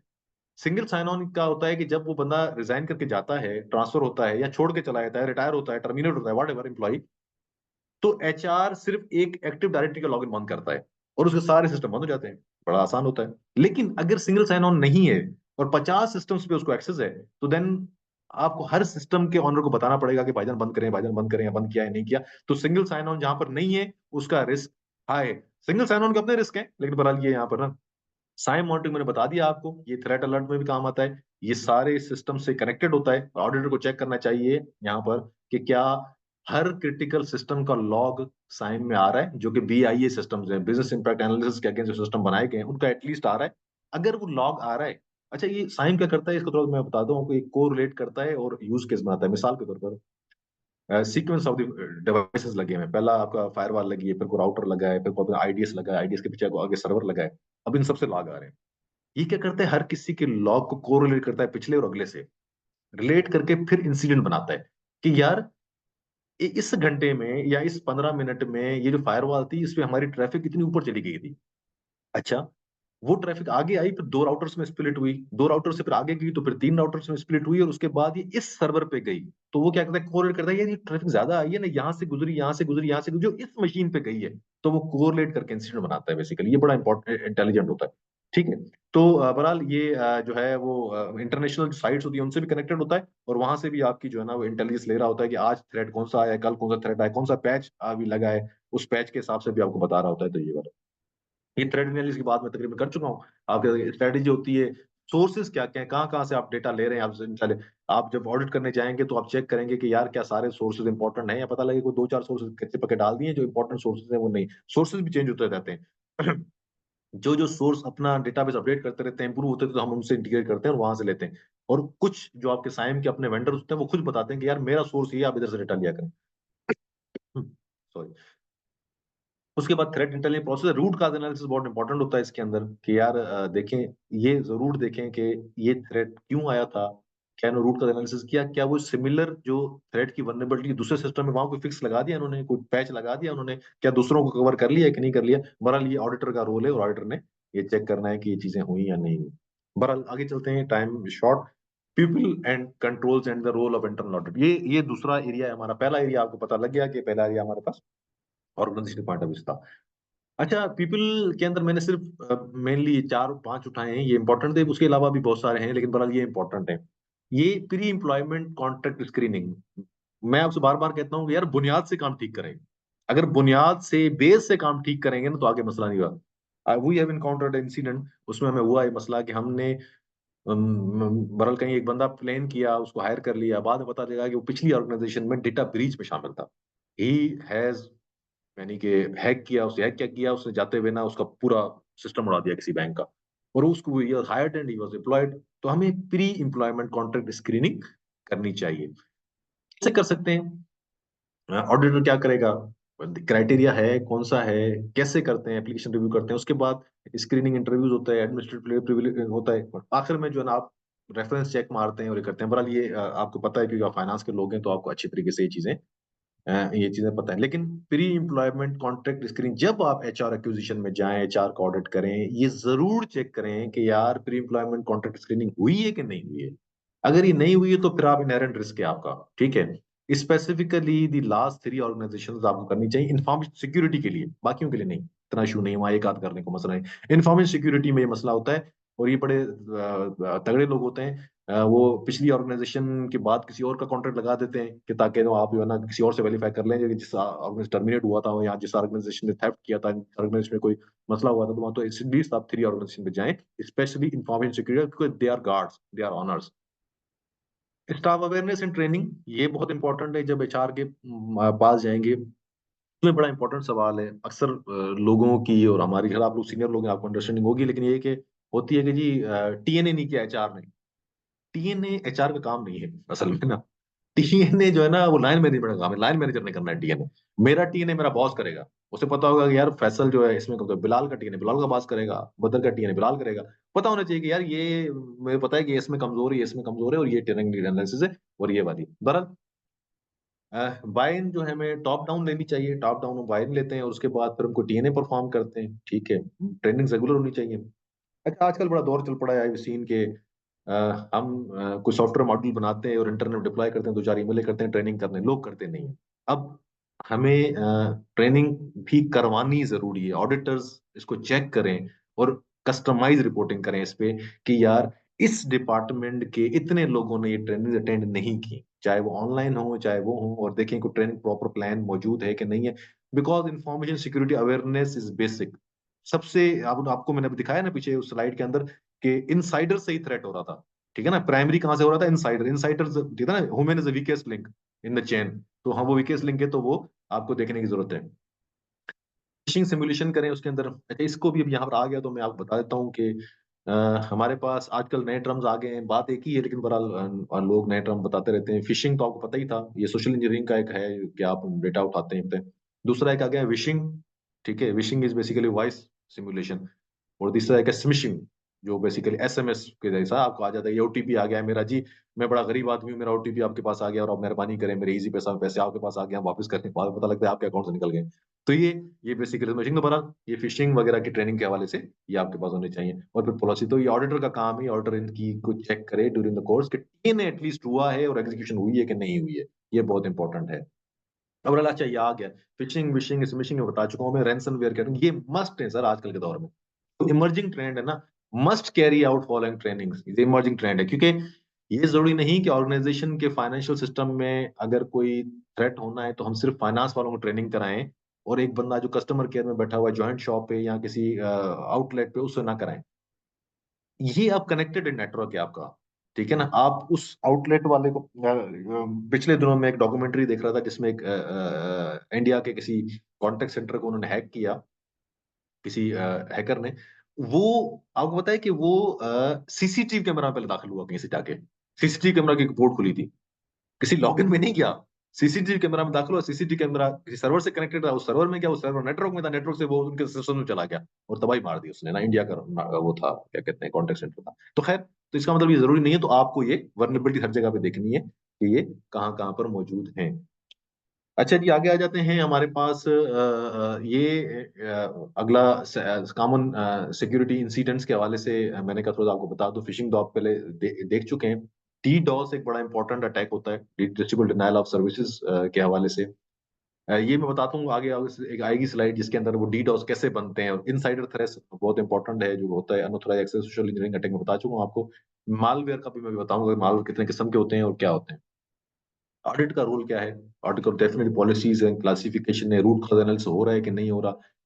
और साइम बड़ा इंपॉर्टेंट है इसके अंदर, अगर है आपके पास सिक्योरिटी इवेंट का जो ट्रेंड है, जो मॉनिटरिंग कर रहा है मतलब उसको ना, पोस्ट इम्प्लीमेंट रिव्यू देख रहा है नहीं देख रहा है, वो बहुत इंपॉर्टेंट है कि सिक्योरिटी इंस्टीट्यूट को रोके। ये बड़ा हार्ड कोर एरिया है, इसलिए इसको ज्यादा डिस्कस नहीं करते, आगे चलते हैं जी। एक और एरिया है आपका एनडीए का, जो मैंने ऊपर उठाया हुआ था। ये बहुत इंपॉर्टेंट है। एनडीए को भी हम शायद आजकल के दौर में ना सिर्फ कागजी फॉर्मेलिटी समझते हैं, वो ठीक है यार एनडीए लिखवा दो, साइन करा दो। नहीं यार, एनडीए की असेसमेंट करना जरूरी है। एनडीए आपकी रिक्वायरमेंट फुलफिल कर रहा है, हम सिर्फ ये कहते हैं कि जी कोई कॉन्फिडेंशियल इन्फॉर्मेशन होगी तो आप शेयर नहीं करेंगे, पता लगा कि आपकी क्लासिफिकेशन ही नहीं है। आपकी क्लासिफिकेशन होगी तो कॉन्फिडेंशियल की डेफिनेशन बनेगी ना। एनडीए क्यों करते हैं जी हम लोग, आपको पता है कि कॉन्फिडेंशियल अश्योर करने के लिए, ठीक है ना। इन्फॉर्म प्रोटेक्शन का एक मैकेनिज्म है, रिस्क मिटिगेशन का एक प्रोटेक्शन है, कंटिन्यूटी ऑफ बिजनेस कैसे है, आपका कोई राज लीक हो सकता है, आपकी कोई वनरेबिलिटी का इन्फॉर्मेशन लीक हो सकती है, आपका जो थर्ड पार्टी आप सपोर्ट करा है वो कोई ऐसी चीज लीक करते बाहर कि यार इस बंदे के ये सिस्टम में जो है ना ये वाला बग है, ठीक है। और आप जब आपके पास अच्छा सिस्टम होता है तो फिर आपके पास डेफिनेटली इन्वेस्टर्स भी आते हैं। ऑडिटर क्या करते हैं जी, auditor evaluate supplier and vendors contract, ये बहुत इंपॉर्टेंट है। ये एनडीए के लिए बहुत ज्यादा इंपॉर्टेंट, थर्ड पार्टी क्योंकि यहाँ कनेक्ट हो जाती है आपके साथ, ठीक है। यहाँ third party risk management due diligence important यहाँ पर कॉन्ट्रैक्ट्स के अंदर होता है ये वाला वन। अच्छा, इसमें अच्छा हम किसी पिछली स्लाइड पर आ गए।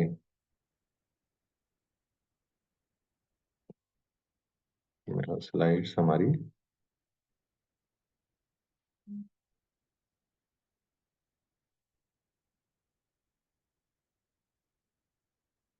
एक मैं इसको उस करता हूँ, ग्लास हटाता हूँ, मेरे तो स्लाइड आगे चली गई कहीं। जी जी, नो वरीज।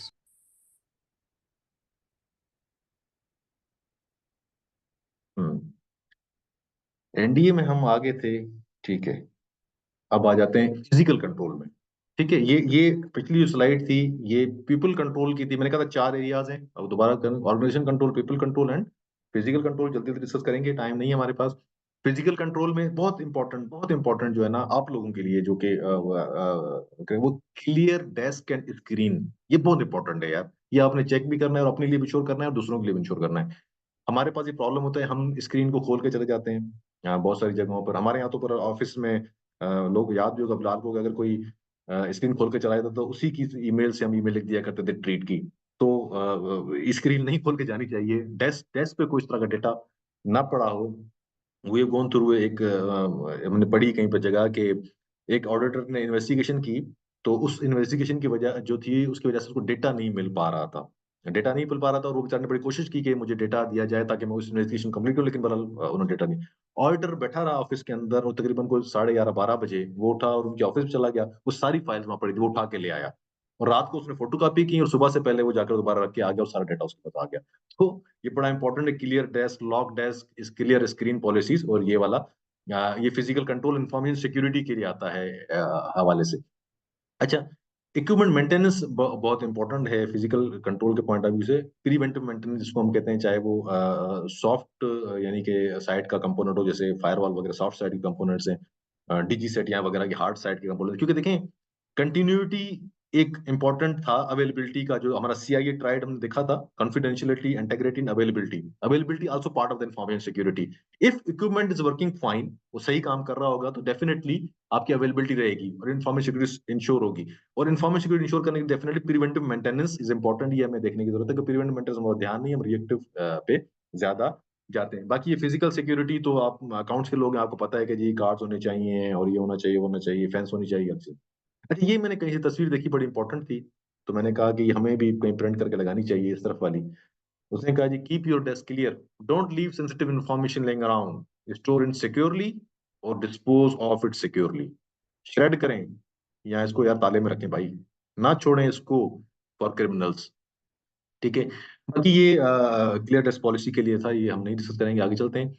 टेक्निकल कंट्रोल, अब ये एक आखिरी जो मेरा एरिया है और इम्पोर्टेंट एरिया भी है बहुत ज्यादा। अच्छा, टेक्निकल कंट्रोल में भी बहुत ज्यादा कंट्रोल्स हैं, कुछ 34-35 कंट्रोल्स हमारे पास मौजूद हैं।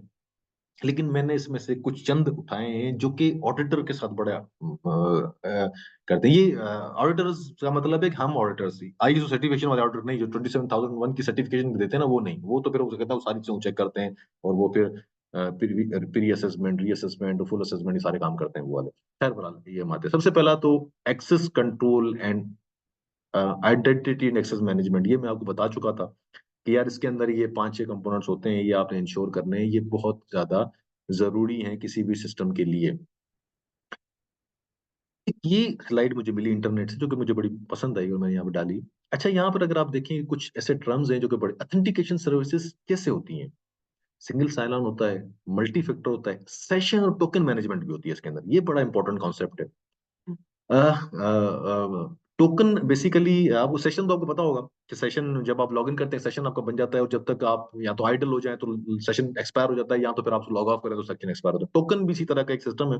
सर्वर आपकी तरफ आपके सिस्टम पे एक की छुपा के भिजवा देता है, जो आपके किसी टेम्पोररी स्टोरेज में पड़ी होती है।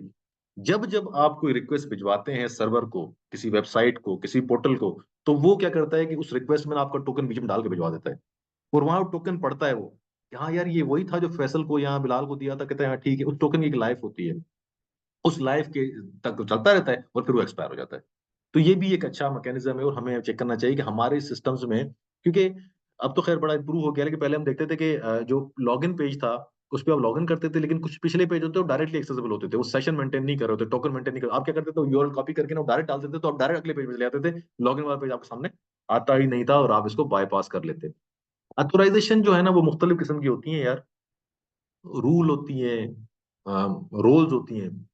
रोल ये है कि जी कैशियर को ये रोल है, मैनेजर पेरोल को ये रोल है, मैनेजर पेरोल ये कर सकता है कर।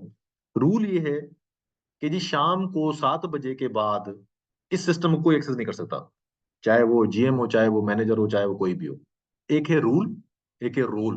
रूल और भी हो सकते हैं, लेकिन मैं आपको आसान तरीन मिसाल दे रहा हूँ। प्रिविलेज एक्सेस के बारे में बता चुका, तो एट्रीब्यूट मेटा डेटा के हिसाब से होता है। वो एक ऑब्जेक्ट अटैच करते हैं हम उसके लिए कि यार अगर ये है और ये वाला एट्रीब्यूट है तो वो है, मिसाल के तौर पे रोल तो इसका है चीफ इंटरनल ऑडिटर, ठीक है, लेकिन एट्रीब्यूट ये है कि इसको पाकिस्तान में होना चाहिए।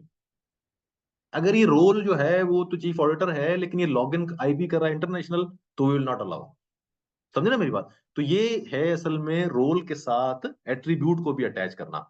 या मिसाल के तौर पर हम कहते हैं कि यार इस जोन की आईपीज जो है वो इस सर्वर से ऑथेंटिकेट होंगी और इस जोन की इस सर्वर से होंगी।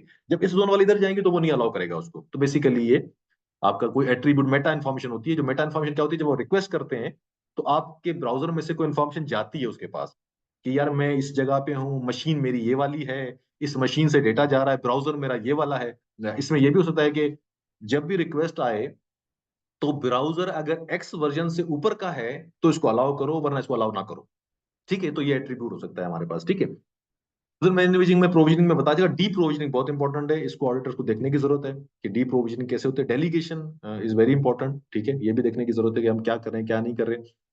डेलीगेशन में दो चीजें हैं, हम रोल को डेलीगेट कर सकते हैं, रेस्पॉन्सिबिलिटी को नहीं कर सकते, ये बड़ा डिफरेंट डिबेट है। डायरेक्टरी सर्विसेज, मैंने बताया था कि सिंगल साइन ऑन हो सकता है हमारे पास, उसके अंदर ही आपकी सारी चीजें मौजूद होती हैं। ठीक है, जो वर्चुअल डायरेक्टरी कुछ होती है वो होती है, उससे सारी एक्सेस होती है हमारे पास। आगे चलते हैं जी। मालवेयर, ये मैंने आपको बताया। तो मालवेयर मैं आपको बताऊंगा, ये बहुत इंपॉर्टेंट होता है। मालवेयर के सबसे पहले तो आपको समझना चाहिए कि मालवेयर का कैसे मुझे पता लगे कि मेरे सिस्टम में मालवेयर आ गया है। बहुत सारी इंडिकेशन हो सकती हैं, लेकिन ये मेजर 8 मुझे नजर आई तो मैंने यहाँ डाल दी। सबसे पहले अगर स्लो हो जाए कंप्यूटर जी, ठीक है, हम रिस्टार्ट करते हैं, रिस्टार्ट करें, आप थोड़ी देर बाद चेक करें फिर भी वही परफॉर्मेंस स्लो है, कोई इशू है, ठीक है, पहले ठीक था लेकिन पिछले 1 महीने से मैं देख रहा हूँ या 1 हफ्ते से देख रहा हूँ बहुत स्लो हो गया, तो कोई चेक करने की जरूरत है उसको। अच्छा, अब मेहरबानी करें कि जब आपको ये पता चले कि यार मेरा सिस्टम स्लो हो गया ना, तो don't download any utility software to speed up the computer. हम क्या करते हैं, हम कहते हैं जी रैपिड मैकेनिक्स, एक सॉफ्टवेयर है हमारा इंटरनेट में, वो उठा लेते हैं, वो कोई क्या कहते हैं, वो होता है ना क्रैक हो जाता है हमारा, तो की कंप्रोमाइज होती है, इसी क्रैक वर्जन को उठा लिया किसी वेबसाइट से, उठाया डाउनलोड के, टक किया, उसके अंदर कुछ अलग कोई माल पड़ा था जिसने आगे इधर तबाही मार दी। तो खुद ना करें अनटिल अनलेस जो आपको अगर एक्सपर्टीज नहीं है तो। हाँ, आप ये कर सकते हैं, इतनी एक्सपर्टीज आप कर सकते हैं, आप सेव मोड में जाएं, ठीक है, सेव मोड में जाने के बाद उसको, जब आपका स्लो हो गया था, अब कंप्यूटर का होता है हमारे पास ना, उसमें सेव पॉइंट बन रहे होते हैं सेव मोड में कि यार ये स्टोर है, ये हमारी कॉन्फ़िगरेशन चीज 30 तारीख को मैंने स्टोर की हुई थी, ये उसको 15 तारीख को स्टोर की हुई है, तो आप सेव मोड में जाएंगे, वहां से जाके आप उसको किसी पिछले जो लास्ट कॉन्फ़िगरेशन में स्टोर कर देंगे, तो वो क्या करेगा, उसके बाद जितनी भी सॉल्यूशन हुई ना उसको उड़ा देगा, तो वो आपका मालवेयर उड़ जाएगा। मैक्सिमम ये कर सकते हैं, उससे ज्यादा नहीं, उससे ज्यादा फिर आपको टूल शुरू ना करें। अच्छा, उसके बाद आपने देखा कि जी आप कंट्रोल पैनल को एक्सेस नहीं कर पा रहे, ये बड़ा जो है ना इंपॉर्टेंट है, कंट्रोल पैनल को एक्सेस नहीं कर रहे, ये सबसे पहले उसी को बंद करता है। बार बार सिस्टम हार्ड हो जाता है, क्रैश हो जाता है, रीस्टार्ट हो जाता है, ठीक है, कोई पॉपअप आ जाती है यहाँ से खबरों की, कोई दूसरी अजीब और गरीब, पता लगता है क्यों आ रही है हमारे पास, इसका मतलब कुछ मसला है। ये अब आजकल मोबाइलों में अक्सर बच्चे कर देते हैं, वो कोई ना कोई सी कोई लिंक क्लिक कर देते हैं, कोई ऐसा करते हैं, तो मोबाइल के अंदर आपके पास कोई मालवेयर आता है, वो फिर आपको एडवर्टाइजमेंट था, वो मैं बताता हूँ किस किस्म के मालवेयर होते हैं, वो आगे चलते हैं, तो वो भी मैं आपको बताता हूँ कि किस किस्म के होते हैं। अच्छा, हाई नेटवर्क ट्रैफिक बहुत इंपॉर्टेंट है इसके अंदर। आप देख रहे हैं कि अपने कंप्यूटर से कि ट्रैफिक के अंदर यार ये इतना डेटा कहाँ जा रहा है, और जब जब जब मेलवेयर अपना काम परफॉर्म कर लेता है ना पूरा, आपको ज़ॉम्बी बना लेता है या कुछ बना लेता है, तो फिर क्या करता है कि ये डेटा ज्यादातर बाहर भेज रहा होता है, आउट गोइंग डेटा ज्यादा होता है इसके अंदर, इनकमिंग कम होता है, ये बता दूं मैं आपको, ये थोड़ा ये निशानी है इसकी, लेकिन इनकमिंग हो सकता है, जरूरी नहीं है। उसके बाद आपका एंटीवायरस बार बार डिसेबल हो जाता है, खुद ब खुद चलते रहते, अभी मैंने इनेबल किया था फिर डिसेबल हो गया, अलार्मिंग है, मसला है इसके अंदर, ठीक है। करप्ट हो जाते हैं, को सॉफ्टवेयर वर्ड चल रहा था कल, अभी नहीं चल रहा, कर्सर गुम हो गया, कर्सर नजर ही नहीं आ रहा मेरा, पता नहीं कहाँ चला गया। ये इस तरह की चीजें आपके पास हॉपिंग होना शुरू हो जाएंगी। उसके बाद program accessibly internet without permission. मिसाल के तौर पर आपने क्या किया कि जाके सर्विसेज से स्टार्टअप होता है ना, जब कंप्यूटर स्टार्ट होता है तो कुछ सर्विसेज चल जाती हैं, आपको पता है कि मेरा टीम्स चल जाए, मेरा जूम चल जाए, जब भी कंप्यूटर चले, तो वो कुछ को हम बंद कर देते हैं खुद ही जाके कि यार ये नहीं चले, मिसाल ये इंटरनेट को एक्सेस ना करे, ठीक है, इनको बंद कर देते हैं। या मिसाल आपने मोबाइल में कहा कि इनको इंटरनेट इस्तेमाल करने की परमिशन नहीं है, इसको कॉन्टैक्ट एड्रेस इस्तेमाल करने की परमिशन नहीं है, लेकिन आपने कल जब देखा तो उनको परमिशन आ गई थी खुद ब खुद, तो इसका मतलब है कि वो खुद ब खुद ही मैनेज कर रहा है पीछे। तो ये ऑडिटर क्या करे जी, ऑडिटर बड़ा इंपॉर्टेंट है यहाँ। ऑडिटर प्रोटेक्शन का प्लान देखिए, सबसे पहले क्या है कि प्रोटेक्शन प्लान है, कोई मैकेनिज्म है, कोई डिटेक्शन का, कोई रिपोर्टिंग मैकेनिज्म है। अपडेट एंड पैच मैनेजमेंट बहुत इंपॉर्टेंट है, एंटीवायरस की, विंडोज की और दूसरे की, लेकिन खैर अब तो जब से वो केड़ा वो क्रो स्ट्राइक था, कौन सा था जो सॉफ्टवेयर हमारा वायरस हमारे पास, वही था, हम खैर सारा ऑफिस बंद रहा हमारा उस दिन।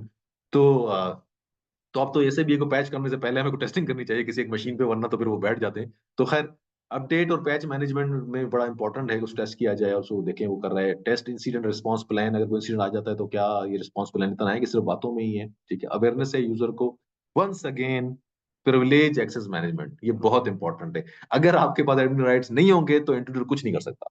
अगर आपको एडमिन राइट्स हैं, अगर आपके पास एडमिन राइट्स हैं, आपको जरूरत नहीं है तो उसको दे दें वापस, नहीं जरूरत आपको, वापस कर दें आईटी वालों को, यार मुझे खत्म कर दो भाई, मेरा आम यूजर बना दो, जब भी कोई सॉल्यूशन करानी होगी मैं आपको बुला लूंगा, नहीं रखें अपने पास। ये बहुत, ये आपको सेव करेगा, ये आपकी अपनी सेफ्टी के लिए। लॉगिंग एंड मॉनिटरिंग का मैकेनिज्म होना चाहिए, साइम पे जा रहा हो, साइम अलर्ट बना रहा हो, ये सारी चीजें। बैकअप प्रोसीजर है, इन कंप्यूटर्स का बैकअप प्रोसीजर होना चाहिए।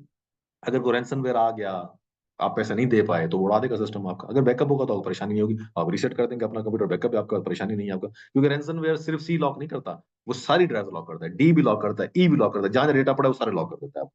अब रैंसमवेयर से जदीद आ गए कि अगर मिसाल के तौर पर आपके लैपटॉप्स आपस में सिंक्रोनाइज हैं और एक ही लॉगिन इस्तेमाल करते हैं, जैसे मिसाल के तो आपने कहा होगा ना, सिंगल यूजर है आपका, इस पे भी गूगल का पासवर्ड है आपके मोबाइल पर, और इस पे भी कोई गूगल का पासवर्ड है, वही सेम वाला क्रेडेंशियल डले हुए हैं। तो वो रैंसमवेयर आपका आपके लैपटॉप को तो करेगा, आपके मोबाइल को भी कर देगा। उसे पता है वहां भी वो लॉगिन है, वो बड़े यानी कि अब सोफिस्टिकेटेड आ गए हैं। तो इसलिए आपका बैकअप होगा तो बचत होगी, वरना तो फिर काम खराब हो जाता है। मालवेयर रिमूवल प्रोसीजर्स आपके पास होने चाहिए डिफाइन। जैसे हमारा ये हुआ उस वक्त एंटीवायरस की वजह से कोई बंद हो गया, तो प्रोसीजर कोई नहीं था, नहीं पता था कैसे करने की जरूरत है। फिर बाद बाद में इंस्ट्रक्शन आई और हमने देखा। एवेल्युएट वेंडर रिस्क बड़ा इंपॉर्टेंट। अब आप देख लेंगे मेलवेयर होते कौन कौन से हैं, बड़े इंपॉर्टेंट है। बॉटनेट होता है सबसे पहला ऊपर।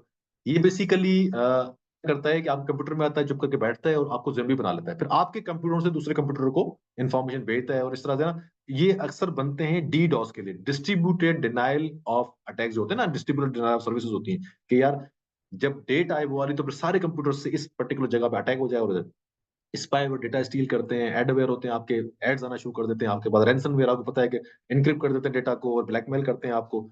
और इसी तरह से जो है वो ट्रोजन है। ट्रोजन क्या होता है? सॉफ्टवेयर कोई और होता है, उसके अंदर कोई वायरस होता है, आपको पता नहीं चलता। ये कोई जंग थी, उसमें से कोई लिया गया था, मुझे पता नहीं है बोला। ये उसमें से कहीं स्टोरी है ये वाली, ट्रोजन इसी नाम इसका है इसलिए। अच्छा, उसके बाद वॉर्म्स होते हैं, ये अपने आप को मल्टीप्लाई करते हैं और फैलाते रहते हैं कंप्यूटर्स में, कंप्यूटर को स्लो करते हैं, कंप्यूटर की परफॉर्मेंस खराब करते हैं। और ये सबसे समझ लें कि गैर यानी कि मौजर वाला, यानी कम मुजर है इसका। ये बाकी सारे खतरनाक वाले हैं। खैर बहरहाल, तो ये मैंने कहा कि थोड़ी सी आपको इन्फॉर्मेशन इस पे दे दूं कि मेलवेयर कौन से होते हैं, और फिर आपको पता होना चाहिए जब आप डिटेक्ट करने जा रहे हैं। ये बहुत इंपॉर्टेंट है हमारे पास। आईएसओ कहता है कि जी एक्विजिशन, डेवलपमेंट एंड मेंटेनेंस की जो रिक्वायरमेंट है ना, वो भी उसमें भी इंफॉर्मेशन सिक्योरिटी इनबिल्ट होनी चाहिए। होता क्या है हमारे पास, जब भी बजट कट लगता है हमारे पास, प्रॉब्लम इज दैट कि बजट लिमिटेड है, सॉफ्टवेयर लेना है। सबसे पहली हमारी रिक्वायरमेंट होती है कि यार हम बिजनेस का फंक्शन जो है ना, वो चलाने के लिए जो बिजनेस कंपोनेंट है उसको ना डिस्कार्ड करें, उसको ले लें। और सबसे स्टार्ट करते हैं रिमूव करना इन्फॉर्मेशन वालों को। यार लॉग नहीं चाहिए भाई, लॉग मेंटेनेंस निकाल दो। आगे चलें जी, सर यूजर एक्सेस मैनेजमेंट का मॉड्यूल नहीं चाहिए जी, खुद मैनुअल करेंगे, निकाल दो जी। आगे आ जाए जी। अब कोई दूसरा है जी, इंटीग्रेशन विद थ्रेट एनालिसिस या साइन के साथ इंटीग्रेशन का कंपोनेंट है, बीच में इंटीग्रेशन चाहिए, कोई थर्ड पार्टी कंपोनेंट नहीं है जी, निकाल दें आप। होता ये है कि इन्फॉर्मेशन सिक्योरिटी कंपोनेंट निकलते जाते हैं, और सिर्फ रह के जाता है बिजनेस का कंपोनेंट। और जब फिर कोई इंसिडेंट आता है तो हम कहते हैं लॉग, कहता है जी लॉग का मॉड्यूल तो लिया ही नहीं था आपने। ओ यार ये क्या हुआ? तो information security should be built during the planning. Planning का पार्ट होनी चाहिए, बेस से खड़ा करें इन्फॉर्मेशन सिक्योरिटी को। अच्छा, अब हम कह रहे हैं यार मैं तो ऑल्टर हूँ, मेरा क्या रोल है, मैं क्या करूं भाई, मेरा तो रोल। आप डॉक्यूमेंट करें यार, एटलीस्ट डॉक्यूमेंट करें, ऊपर बताएं मैनेजमेंट को। ना लें ये लोग, ना लें बिजनेस के लोग, लेकिन एटलीस्ट ना, फाइनेंस के भाई भी हमारे होंगे जो पैसे नहीं देते हमें, लेकिन लेकिन बहरहाल जो है वो एटलीस्ट डॉक्यूमेंट करें, आप अपना रोल अदा करें कि information security should be part of the planning. Planning की स्टेज पे जब एक्विजिशन हो रही है, चाहे डेवलपमेंट हो रही है, तो प्लानिंग के अंदर ये चीजें मौजूद होनी चाहिए। ये फिर वही ऑर्डर वाली बात आ गई कि ऑर्डर को क्या करना चाहिए, पार्ट ऑफ द प्लानिंग जो मैं आपको कह रहा हूँ ना, it should be part of the planning. Secure development practice जो जिनके बाद इन हाउस डेवलपमेंट है, मैं उनकी बात कर रहा हूँ कि वहां पर development, testing and operational area अलग अलग होना चाहिए। चेंज मैनेजमेंट प्रॉपर होनी चाहिए। अदरवाइज आपको पता है कि वो उधर ही डेवलपमेंट करता रहेगा, उधर ही करता रहेगा। हमने देखे इस तरह के इंसिडेंट कि जी प्रोटेक्शन सिस्टम पे गया उसने, और जाके ना उसने एक चेंज की तो पता लगा कि वो एक डॉक्यूमेंट था, किसी अप्रूवल के लिए आया हुआ था, तो वो डॉक्यूमेंट सब अकाउंट्स पे चला गया, जिन जिन अकाउंट्स में गया हुआ था। वो एक सिर्फ एक कोड से चेंज किया थोड़ा सा, और प्रोडक्शन में किया डायरेक्ट। तो बहरहाल, तो अर्ज ये है कि डेवलपमेंट, टेस्टिंग और ये सारी चीजें अलग होनी, कंट्रोल प्रोसेस चेंज का जो है वो बड़ा इंपॉर्टेंट है कि जी टेस्टिंग वगैरह अलग होनी चाहिए, आपके लोग अलग होने चाहिए, लॉगिन उनके अलग होने चाहिए। उनको देखें, अगर नहीं पॉसिबल, चलो आप कहते हैं यार छोटी ऑर्गेनाइजेशन है, बंदे ही 3 है, तो हम क्या करें अब? नहीं है तो फिर कंट्रोल प्रोसीजर्स होने चाहिए कि यार जब ये लगाएगा तो उसके बाद यूएटी में बिजनेस वाला भी बैठेगा और ये सारे टेस्ट करेगा ये वाले, ताकि पता लगे, या उसके साथ मिलकर डिप्लॉयमेंट करेगा। तो इस तरह की चीजें जो है हमको अदर कंपनसेंट कंट्रोल भी लगा सकते हैं उसके अंदर। एक्सेस कंट्रोल इम्प्लीमेंटेशन देखें, जरूर होनी चाहिए, उस सिस्टम का पार्ट है, बगैर उसके ना खरीदें, उसके बगैर डेवलपमेंट न करें। इंसिडेंट हैंडलिंग मैकेनिज्म होना चाहिए। डेटा जो है उसका बैकअप बनना चाहिए उस हवाले से। पोस्ट इम्प्लीमेंटेशन रिव्यू होनी चाहिए उसके। तो बहरहाल ये ऑडिटर का कंपोनेंट है, ऑडिटर ने क्या क्या चेक करना है इसके अंदर। बैकअप एंड रिकवरी आ जाता है, इसके बाद एक इंपॉर्टेंट कंपोनेंट है इंफॉर्मेशन सिक्योरिटी मैनेजमेंट सिस्टम का। वाई बैकअप एंड रिकवरी जरूरी है? क्यों चाहिए भाई? नहीं करते बैकअप, हमारा सिस्टम ठीक है, नहीं जी बड़ी जरूरी है। क्यों जरूरी है जी? बिजनेस कंटिन्यूटी के लिए जरूरी है। Data data is important. Data system आ जाएगा, नया लैपटॉप आ जाएगा, नया नेटवर्क का राउटर आ जाएगा, डेटा नहीं आ सकता नया, क्योंकि डेटा आप जनरेट करते हैं, आप बनाते हैं, आप ऑनर है उस डेटा के। ठीक है, कोई और उस तरह का डेटा आपको नहीं दे सकता। आपके ऑफिस में कस्टमर की कॉल रिकॉर्ड का डेटा है, अगर वो उड़ गया तो वो उड़ गया, फिर वो कहीं से आप ले नहीं सकते। तो इसलिए आपको डेटा की सिक्योरिटी जरूरी है, और ये लीगल रिक्वायरमेंट है आपकी कि इतने टाइम के लिए आप रखेंगे, वरना आप रेगुलेटरी एक्सपोजर में आ जाएंगे और अलग से कोई पेनल्टी भी आपको लग सकती है, रेगुलेशन की रिक्वायरमेंट भी है। फाइनेंशियल लॉस भी हो सकता है सर, फाइनेंशियल लॉस भी हो सकता है। आज मैं पढ़ रहा था, सुबह की खबर है, स्टॉक एक्सचेंज को दीवान मोटर्स ने आई थिंक लिखा, दीवान मोटर्स ने आई थिंक लिखा है कि हमारा जी हैक हो गया है, क्या कहते हैं, ईआरपी सिस्टम है, व्हाटएवर जो भी सिस्टम है, इस वजह से हम बोर्ड मीटिंग नहीं कर सकते। आज की स्टेटमेंट है, आज यानी कल लिखा है, कल या परसों लिखा है, पर आज अखबार में आया होता।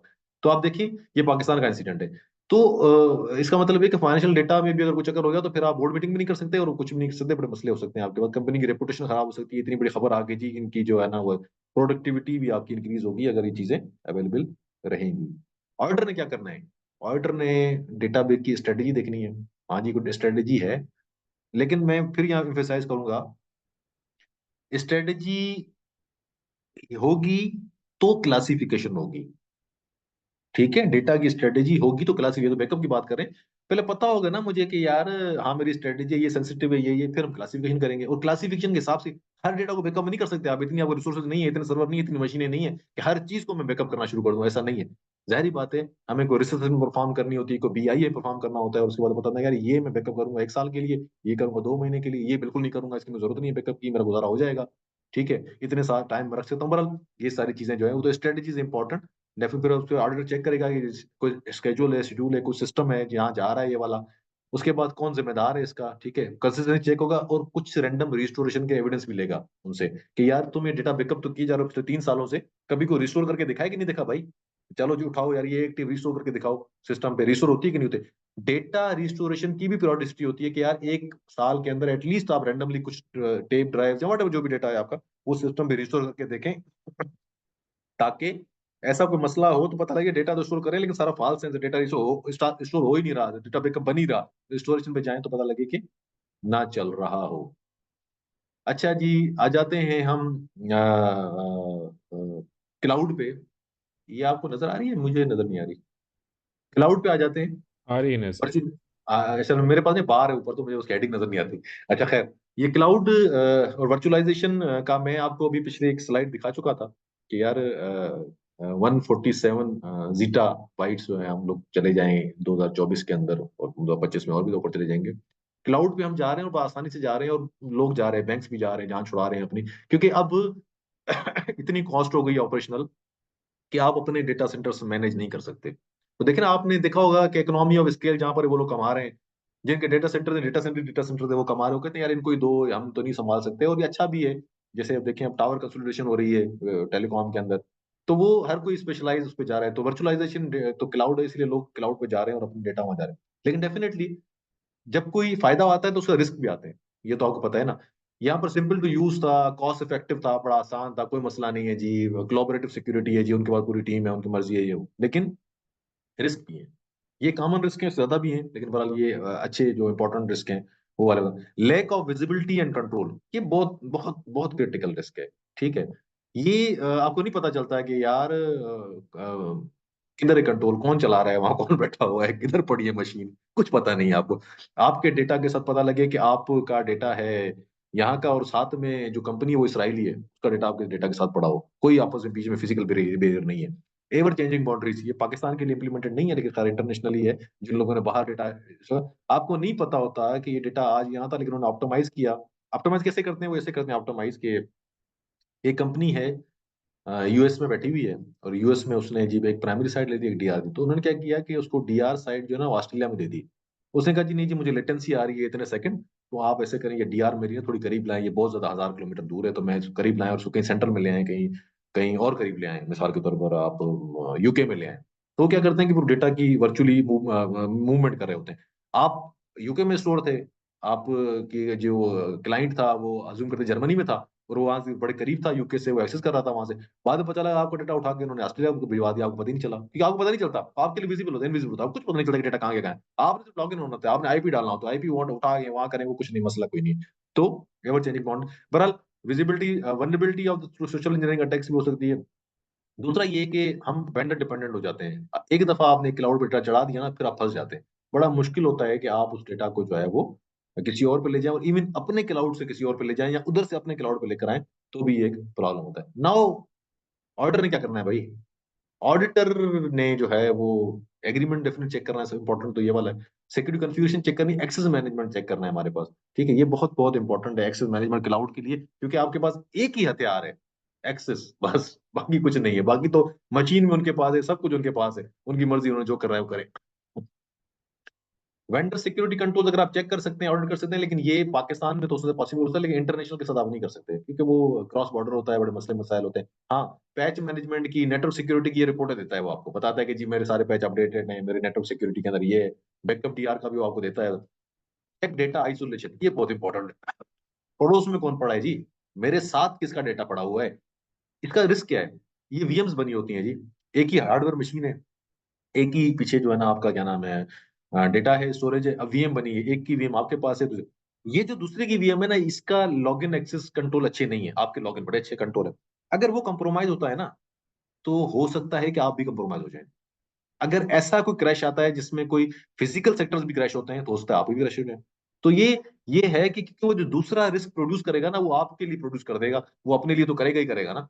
तो ये है या हो सकता है आपकी एक बड़ी मिलिट्री ऑर्गेनाइजेशन, बड़ी सेंसिटिव ऑर्गेनाइजेशन, सेंसिटिव डेटा है आपके पास, और कोई जानकर क्लाइंट आपके ही वीएम के साथ जाके डेटा ले ले, ऐसा कोई प्लान बनाए, ऐसा कोई मैनिपुलेट करे, उधर पड़ोस में आके ले, और जान के फिर जो है ना इंट्रूजन करने की कोशिश करे एक वीएम से दूसरे वीएम के अंदर।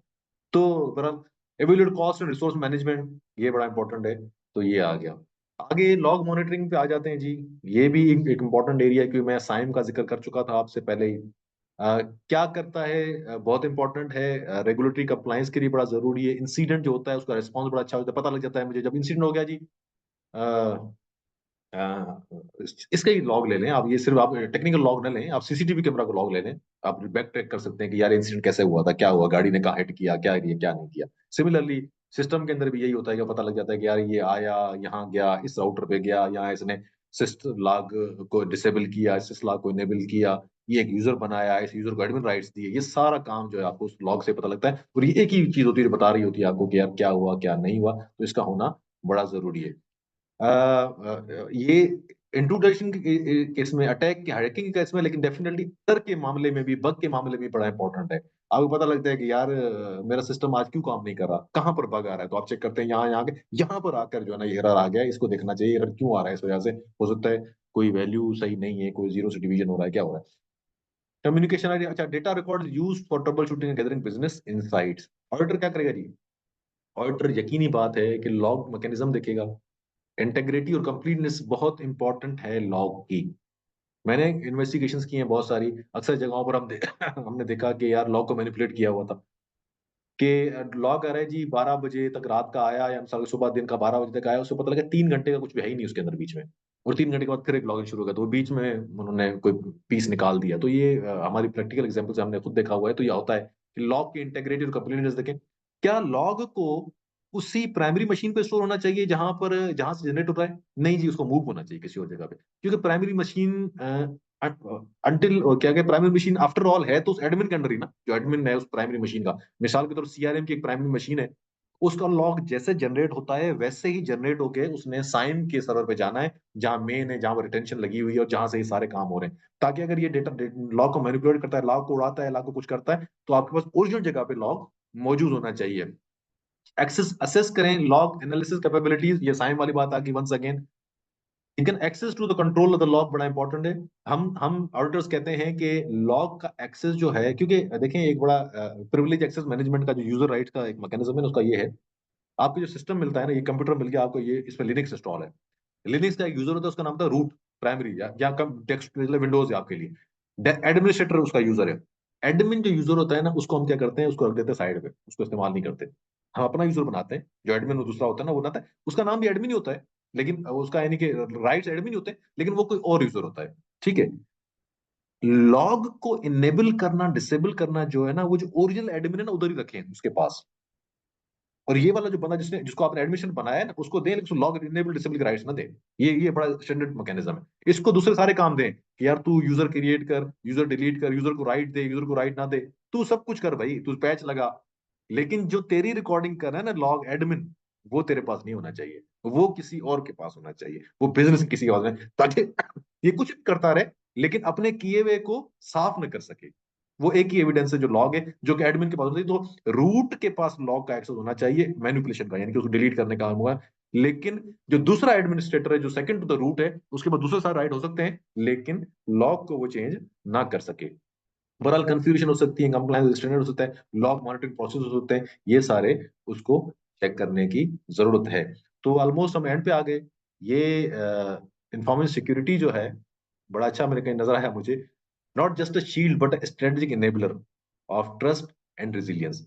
तो ये कंटिन्यूटी है जी, इसको उठा के तो आप बस चलते जाना पड़ेगा। और ये आपको स्ट्रेटेजिकली मदद करेगा for achievement of your strategic business objective. हम क्या करते हैं, अक्सर इंफॉर्मेशन सिक्योरिटी को समझते हैं कि यार ये सेकंड लाइन ऑफ एश्योरेंस है। अच्छा जी, छोड़ो यार, सेकंड लाइन ऑफ एश्योरेंस नहीं यार, ऐसा नहीं है। इंफॉर्मेशन सिक्योरिटी आप समझ लें आपका प्राइमरी ड्राइवर है आपके बिजनेस के लिए। आपका एटीएम बंद हो गए जी, बैंक से पैसा नहीं निकल रहे, बैंक का कोर बैंक सोल्यूशन बंद हो गया, नहीं चल रहा बैंक, क्या करेगा बैंक? चाहे वो secondary second line of assurance हो, मुझे बताएं, नहीं चल सकता। इधर आ जाएं आप, टेलीकॉम सेक्टर में आ जाएं, हेल्थ में आ जाएं जी, कस्टमर का जो एमआर का जो एमआर होता है ना, मेडिकल रिकॉर्ड का डेटा जो है वो आपका हैक हो गया, आप जो है वो खत्म है, बंद हो गया, आप कुछ भी नहीं कर सकते आप। तो इंफॉर्मेशन सिक्योरिटी जो है ना, स्ट्रेटेजिक इनेबलर है, इसको बड़ा इंपॉर्टेंट समझने की जरूरत है। तो बहरहाल इंटरनल ऑडिट का रोल मैंने आपको बताया कि वो वहां जाएगा। तो बहुत बड़ा डोमेन है, बहुत कुछ है इसके आगे, बहुत कुछ है। ये मैंने सिर्फ चंद कंपोनेंट उठाए थे क्योंकि हमारे पास 1.5 घंटा था, और ऑडियंस हमने जो देखी वो इस तरह की है कि ऐसा नहीं कि सारे हार्ड कोर लोग हैं, फाइनेंस के लोग हैं, सीनियर लोग हैं, तो उनको ओवरव्यू की जरूरत है कि यार क्या देखना चाहिए और क्या नहीं। तो hand over to you Bilal साहब। जी, thank you very much Faisal साहब। आई एम श्योर बड़ा ही इंफॉर्मेटिव सेशन था। टू बी ऑनेस्ट जो है वो आई कैन नॉट जो है ना वो enforce मोर या कह लें कि insist more on the organisations having robust information security या साइबर सिक्योरिटी की पॉलिसीज या आपसे आपकी बात करते हुए इसमें साथ में मुझे मेरे ज़हन में ये भी आया कि people should know the fact that Covid 5 के बाद जो है वो there is no such thing like simple IT governance, it's enterprise governance जिसमें IT is at the root of everything है। ये तो सही है। और ये फंडामेंटली जो है ना वो इट्स सो इम्पोर्टेंट कि जो है वो जितना जितना आप अपना डाटा सिस्टम्स पे डालते जाएंगे, जब आप मैनुअल लेजर से देखिए, manual ledger is no more जो है वो something which is a workable solution, optimisation नहीं है, एफिशिएंसी नहीं है। लेकिन इवन अगर आपके पास मैनुअल लेजर्स भी थे तो उसमें भी इंफॉर्मेशन सिक्योरिटी की पॉलिसी थी विच वर वेरी इंपॉर्टेंट और फंडामेंटली काफी ज्यादा ज़रूरी था कि जो है ना वो ऐसी चीज़ जो है वो हम एक ऐसा सेशन भी करें जिसमें हम थोड़ा सा लोगों को एक आइडिया दें, वी गिव देम जो है ना वो certain bit of a flavour as well के इंटरनल ऑडिटर्स का काम सिर्फ और सिर्फ फाइनेंशियल या ऑपरेशन ऑडिट्स करना नहीं है, उनका काम इंफॉर्मेशन सिक्योरिटी आईएस ऑडिट्स करना भी है, टेक्निकल ऑडिट्स करना भी है, गवर्नेंस आईटी गवर्नेंस को देखना भी है। और cyber security is so fundamentally important कि आईआईए ने जो सबसे पहली टॉपिकल रिक्वायरमेंट लेकर आ रहा है वो साइबर सिक्योरिटी के लेकर आ रहा है। अच्छा, the bring me let me just remind everyone जिसने भी सेशन अटेंड किया है, काइंडली प्लीज जो है ना वो enter your name in the chat as well ताकि उनके सर्टिफिकेट्स उनको हम डिलीवर कर सकें। सो प्लीज अपने नेम एंटर कर दीजिएगा चैट बॉक्स में जाके। क्वेश्चंस के ऊपर हम डेफिनेटली अभी आते हैं, but thank you so much. और ये जो बिट्स एंड पीसेस थी वो बड़े अच्छे थे। Yes, I would like to answer a question. हमने जो इसकी सेशन की रिकॉर्डिंग है इंशाल्लाह यूट्यूब चैनल पर डाल देंगे, वो वहाँ पे ग्रुप में उसका लिंक भी है, आईए कम्युनिटी पाकिस्तान का उसमें है। So the floor is open to everyone. I can not insist more. मेरे से मुझे कहेंगे तो मैं तो इंफॉर्मेशन सिक्योरिटी की शायद जो है वो कहूंगा कि जो है ना 2-3 दिन की भी ट्रेनिंग करवाई जाए वो भी कम है। आई सीन पीपल अटेंडिंग जो है वो ISO 27001 या उसकी जो है वो 5-5, 10-10, 15-15 दिनों की ट्रेनिंग जो है ना वो जाके ले रहे होते हैं। So it is important, it is extremely valuable for internal auditors as well कि आपका स्कोप सिर्फ और सिर्फ फाइनेंशियल ऑडिट्स करना नहीं है, आपका स्कोप ऑपरेशनल, और when you talk about the competency, जो कि कॉम्पिटेंसी इंटरनल ऑडिटर्स की होनी चाहिए द चीफ ऑडिट एग्जीक्यूटिव की रिस्पॉन्सिबिलिटीज में, तो उसमें IT and IS has to be at, वो कहते हैं ना, वो जो बुनियाद है इमारत की, उस पर अब उसको होना चाहिए। आपकी फाइनेंशियल स्किल्स आर इम्पोर्टेंट, लेकिन जो है ना वो आपकी जो है वो आईएएस वो वाले skills are extremely important, more important as well. तो the floor is open, I mean, so if there is the questions, I mean, हम लैंग्वेज के साथ कंफर्टेबल हैं, यहाँ पे हमारे पास सवाल भी आ रहे हैं। आप अपने माइक अनम्यूट कर सकते हैं, आप खुद से अनम्यूट करके जो है वो आप अपना जो है वो बता सकते हैं। ISOs आर, अब्दुल वहाब का क्वेश्चन है जी, which ISOs are important for internal auditors? ISO 27001 भी है, ISO 31000 भी है, ISO 22301 भी है, 45001 भी है, ISO 9001 भी है। तो आपकी इंडस्ट्री से रिलेट करता है, whichever industry do you belong to. अगर आपका जो कॉन्टेक्स्ट है ISO 37001 भी है, अगर आप गवर्नेंस के कॉन्टेक्स्ट में लेकर आ जाएंगे, कंसिडरिंग के आपकी इस वक्त जितनी ESG की रिक्वायरमेंट्स है उसमें ISO 31001 रेफर हो जाएगा।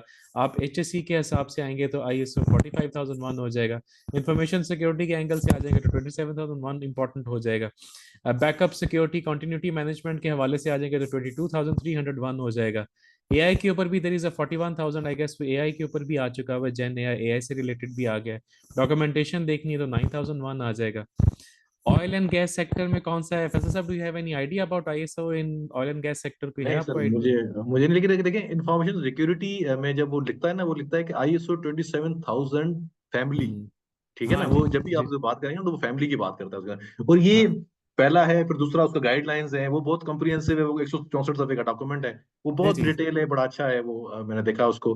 हाँ अच्छा, ISO का एक और भी है 20000, वो इंटरनल ऑडिट के लिए है सिर्फ, कि हाँ। इंटरनल ऑडिट कैसे किया जाए और वो कैसे नहीं किया। तो सर मुझे नहीं बात, लेकिन ये कि ऑयल एंड गैस की बात ना करें, ये जनरल इंफॉर्मेशन सिक्योरिटी की बात है, इसलिए मैं कहता हूँ ये general standard applicable to every organisation. अच्छा, सो जो new global internal audit standards है, इसके हवाले से मैं आंसर कर दूं। इंफॉर्मेशन या साइबर सिक्योरिटी जो है ना वो सेम कॉन्टेक्स्ट में रह रही है, there is no change. Global IAS standards में साइबर सिक्योरिटी की जो है टॉपिकल रिक्वायरमेंट है, उसके ऊपर we will have a separate session, हम एक और भी इस महीने के एंड पे सेशन करेंगे। वो आपकी टॉपिकल रिक्वायरमेंट को एंड कर रही होगी, जो है ना वो असेस कर रही होगी। अभी हमने we have address the ISOs या information security as a whole concept जो कि होना चाहिए।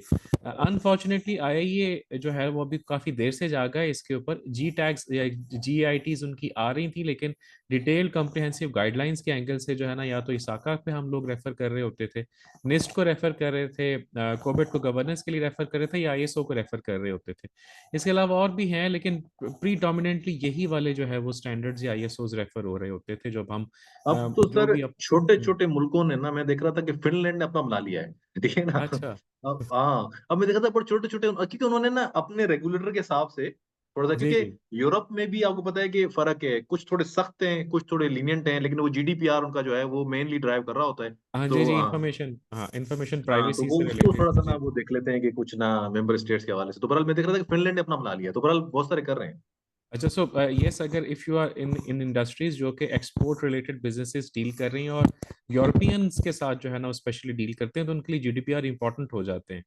तो आपको ये भी देखना पड़ेगा कि आपकी अंडर द GDPR आपके ऑर्गेनाइजेशन में ABAC पॉलिसीज हैं, आपके ऑर्गेनाइजेशन में कॉन्फ्लिक्ट ऑफ इंटरेस्ट की या एंटी करप्शन या AML वगैरह पॉलिसीज बनी हुई या नहीं बनी हुई।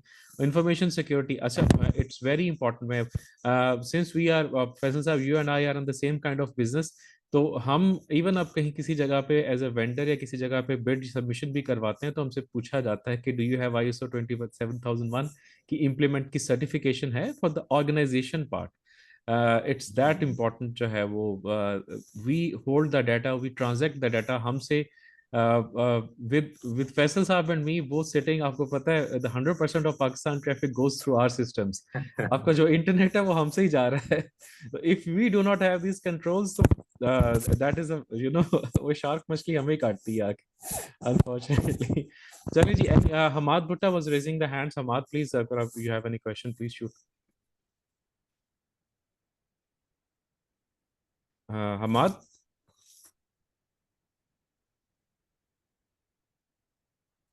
लोग कोई सवाल नहीं कर रहे, मीन सबको ये बहुत अच्छा समझ आ गया। जी जी, yes Hammad. I must say कि बहुत ज़बरदस्त प्रेजेंटेशन थी, और जितने facts and figures specifically sir ने प्रेजेंट किए, स्पेसिफिकली डीप फेक और वो वाली काफ़ी इंटरेस्टिंग थी। तो बस यही था कि मैं यही कह रहा था कि जिस तरह हम लोग जेन एआई वगैरह के ऊपर काफ़ी ज़्यादा, और हमारी कम्युनिटी ही है लीगल रिस्क एंड कंप्लायंस वाले, तो इस सिलसिले में मतलब इसका एक एथिकल यूज़ डेफिनेटली एक हमारे लिए भी चैलेंज है, जिसको मतलब इंटरनल ऑडिट मतलब एक्सप्लोर कर सकता है कि मतलब इसका एथिकल यूज़ कैसे हम लोग इंश्योर करें कि विद इन ऑर्गेनाइजेशन इसका मतलब इस पे जो इमर्जिंग कंट्रोल्स हैं वो कैसे किए जा सकते हैं। इस सिलसिले में थोड़ी सी अगर सर कोई रोशनी डाल दे।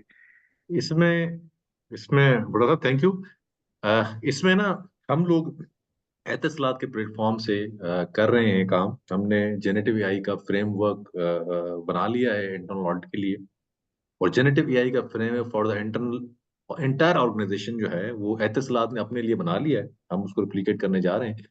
लेकिन उसमें भी जो लेजिटिमेट यूज है या परमिशन टू यूज है कहाँ कहाँ तक है, तो वो उसमें बहुत सारे केसेस डिफाइन है कि यार इस सिनारियो में जा सकते हैं, ये इन्फॉर्मेशन आप शेयर कर सकते हैं, ये इन्फॉर्मेशन आप शेयर नहीं कर सकते।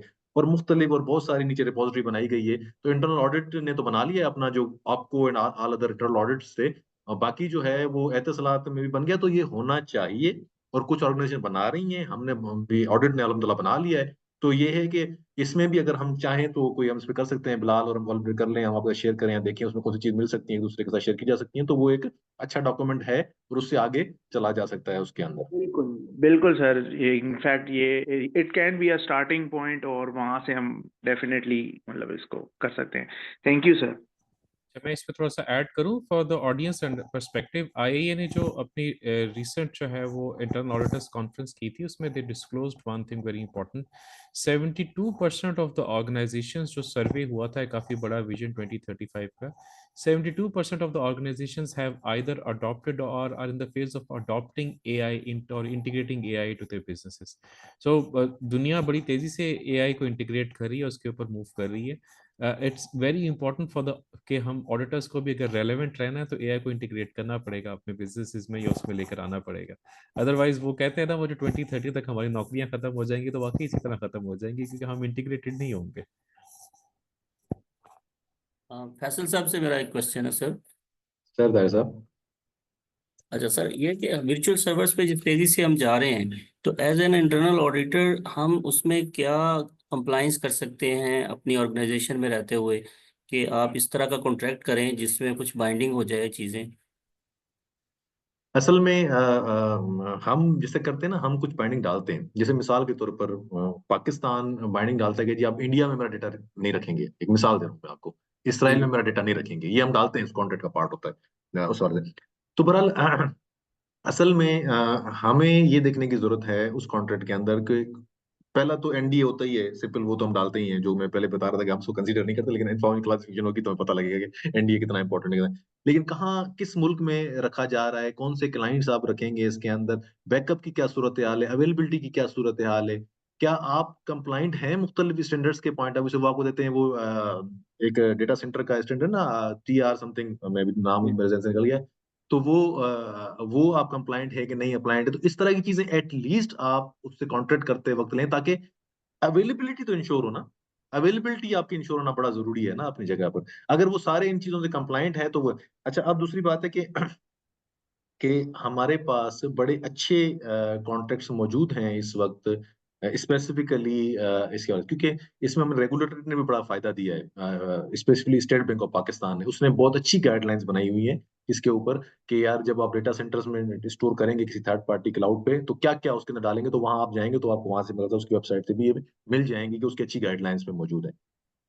Thank you sir. तो इसमें कोई कैटेगरी वाइज भी रैंकिंग है, जैसे स्टेट बैंक ने दी हुई है ऑडिटर्स के लिए, चार्टर फर्म्स के लिए, तो इसमें भी कोई इस तरह की है जिसमें हम फॉलो करके उसको देख सकते हैं कि कौन सा QCR के मुताबिक चीज़ें हैं।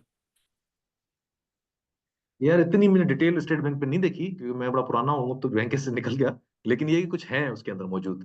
मुझे क्योंकि हमने ना असल में हमारे पास कोई तकरीबन अभी मैं फिगर याद नहीं, लेकिन मेरे ख्याल से कुछ 8-10 बैंक हैं जो कि हमारे पास सर्विसेज में, यानी कि हमारे डेटा सेंटर पे जरूरत है। वो बड़ा टफ टाइम देते हैं हमें, जबकि हम तो डेटा सेंटर प्रोवाइडर्स है ना, पीटीसी डेटा सेंटर प्रोवाइड कर रहे हैं, तो वो तो टफ टाइम देते हैं कि ये भी होना चाहिए, ये भी होना चाहिए, ये भी होना चाहिए, बड़ी लंबी लिस्ट होती है। और वहां पर ना, क्योंकि वो स्टेट बैंक का रेफर कर रहे होते हैं, जी ये state bank guideline non compliant हो जाएंगे, हम नॉन कंप्लायंट हो जाएंगे।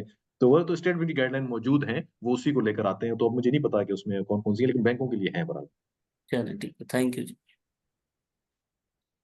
इज अ क्वेश्चन, अदनान साहब इन्होंने लिखा है कि can we make the SPP ETGRM framework as a standard instead of these 27,000 family etcetera. असल में वो जो फ्रेमवर्क है ना, वो भी इसी से ड्राइव हुआ हुआ है। सारे कंपोनेंट जो आप अगर उठा के देखेंगे ना, तो वो आईएसओ से ही आए हुए हैं। आईएसओ है, निस के कंपोनेंट उठाए हुए हैं। वो फ्रेमवर्क इटसेल्फ कंप्लाइड इन स्टैंडर्ड्स के साथ। समझे ना मेरी बात? तो ये उसकी कंप्लाइड है, उसकी वो मसला नहीं है। आप यानी कि वो भी रखेंगे तो, और वो आप उसमें जाते हैं उधर, तो वो आपसे पहले सवाल ये पूछते हैं कि हाँ जी आप इस तरह से कंप्लाइड है कि नहीं है। तो वो असल में इटसेल्फ वो स्टैंडर्ड पर मैच्योर है और कंप्लाइड है, वो मसला नहीं है उसके अंदर। उसी से करें तो आपकी हो जाएगी आईएसओ भी, वो भी। जी, फ्लोर अभी ओपन है जी, we still have 10-15 minutes more. I mean इनसे रिलेटेड आप पूछ सकते हैं लॉट ऑफ थिंग्स, क्योंकि ये एक पूरे प्रोफेशनल आईएएस टेक्निकल ऑडिटर हैं, और इसमें इसमें मैं ये अभी जो सवाल किया ना भुट्टा साहब ने जेनेटिव एआई पे, इस पे मैं रिक्वेस्ट करूंगा हमारे सारे साथियों को, स्पेशली ऑडिट में या फाइनेंस में जो लोग हमारे पास है, मैनेजमेंट को पुश करें। और ये बड़ा जरूरी है कि आप इस पे, क्योंकि हम अब तय कि अगले साल जेनेटिव एआई का ऑडिट करने जा रहे हैं। यानी कि हम क्लाइंट का ऑडिट करेंगे जेनेटिव एआई। देखें, अब फ्रेमवर्क तो बन रहा है, लेकिन हम उसमें, मुझे पता है कि वो ऑडिट को इतना डिटेल, क्योंकि हम इतना जेनेटिव मेच्योरिटी नहीं है हमारी, लेकिन एटलीस्ट हम उसको गैप्स बताएंगे कि यार ये ऐसे एरियाज हैं जिन पे ये टेलीकॉम ऑपरेटर्स कर रहे हैं और आप नहीं कर रहे। तो हमारे प्लान का पार्ट है 2025 का कि जेनेटिव एआई का ऑडिट करें, जो कि आमिर साहब की टीम करेंगी बहरहाल।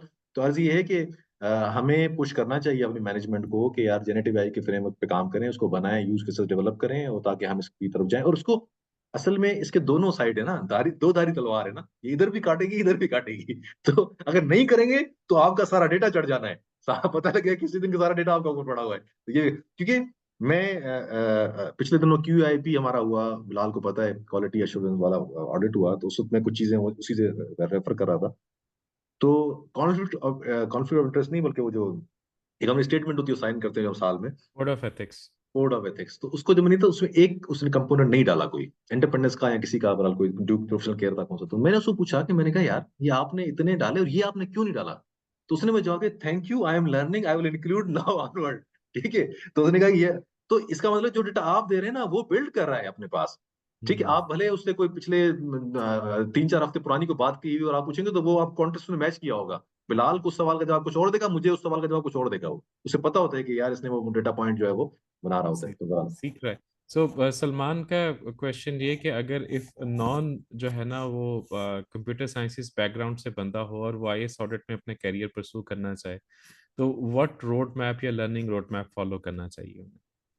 अच्छा, इसमें सबसे जो पहला स्टेप है ना, वो तो है सीजा का, जो आप पता है ना, इंफॉर्मेशन सिस्टम ऑडिटर का। वो बहुत सारे हमारे जो फाइनेंस के लोगों ने किया हुआ है, बहुत सारे लोगों ने किया हुआ है, मेरे अपने बीपी हैं, बहुत सारे लोगों ने किया हुआ है। स्टार्टिंग पॉइंट वो है, उस मैनुअल को पढ़ें।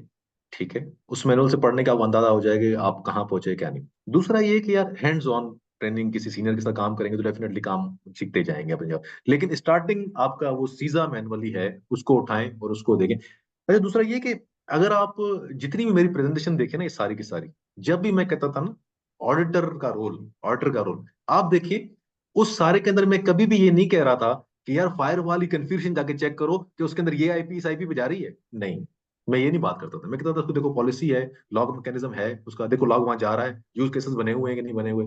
तो वो ऐसी चीजें हैं जो कि फाइनेंस, और दूसरी बात है कि आजकल जो फाइनेंस के हमारे भाई हैं, वो आईटी में बहुत अच्छे हैं। ऐसा नहीं है, बहुत कम फर्क रह गया है यार। ये सारे जो आईटी वाले लोग हैं, ये तो हार्ड कोडर थोड़ी है। ये ऐसे हार्ड कोडर नहीं है, ये भी पॉलिसी प्रोसीजर जानते हैं। लेकिन आईटीजीसी से आगे जाना पड़ेगा।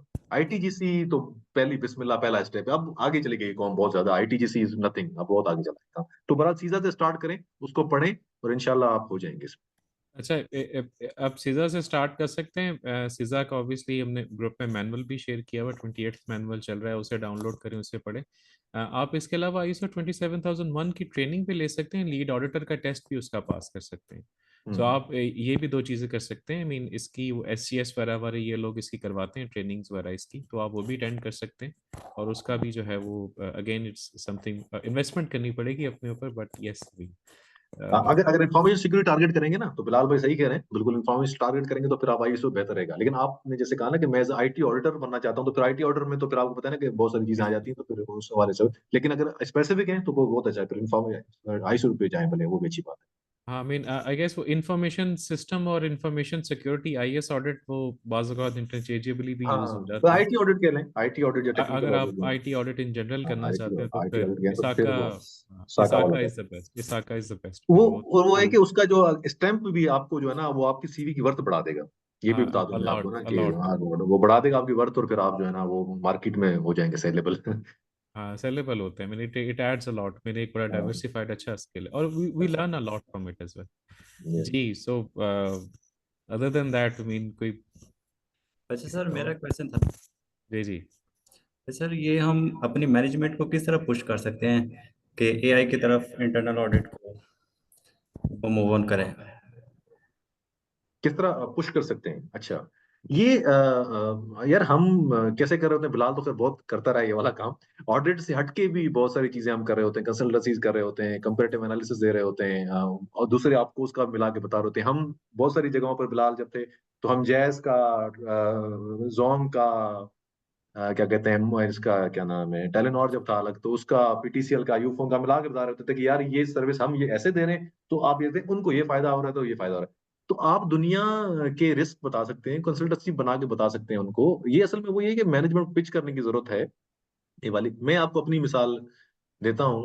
पिछले दिनों एक फोरम था हमारे पास, एक मैनेजमेंट से फोरम होता है क्वार्टर में, उसमें सारे चीफ लेवल के लोग होते हैं और ऑडिट प्रेजेंट करते हैं अपनी क्वार्टर की परफॉर्मेंस के, यार, और उनके इश्यूज बताते हैं कि आपके ये मसले हैं और ये सारी चीजें हैं। तो उसमें हमने स्पेसिफिक ये बताई एक स्लाइड बना के कि यार ये ट्रेंड था और ये ट्रेंड ऐसे चला गया है, और उसका रूट काज ये 4 एटम्स है, जिसमें एक ये था।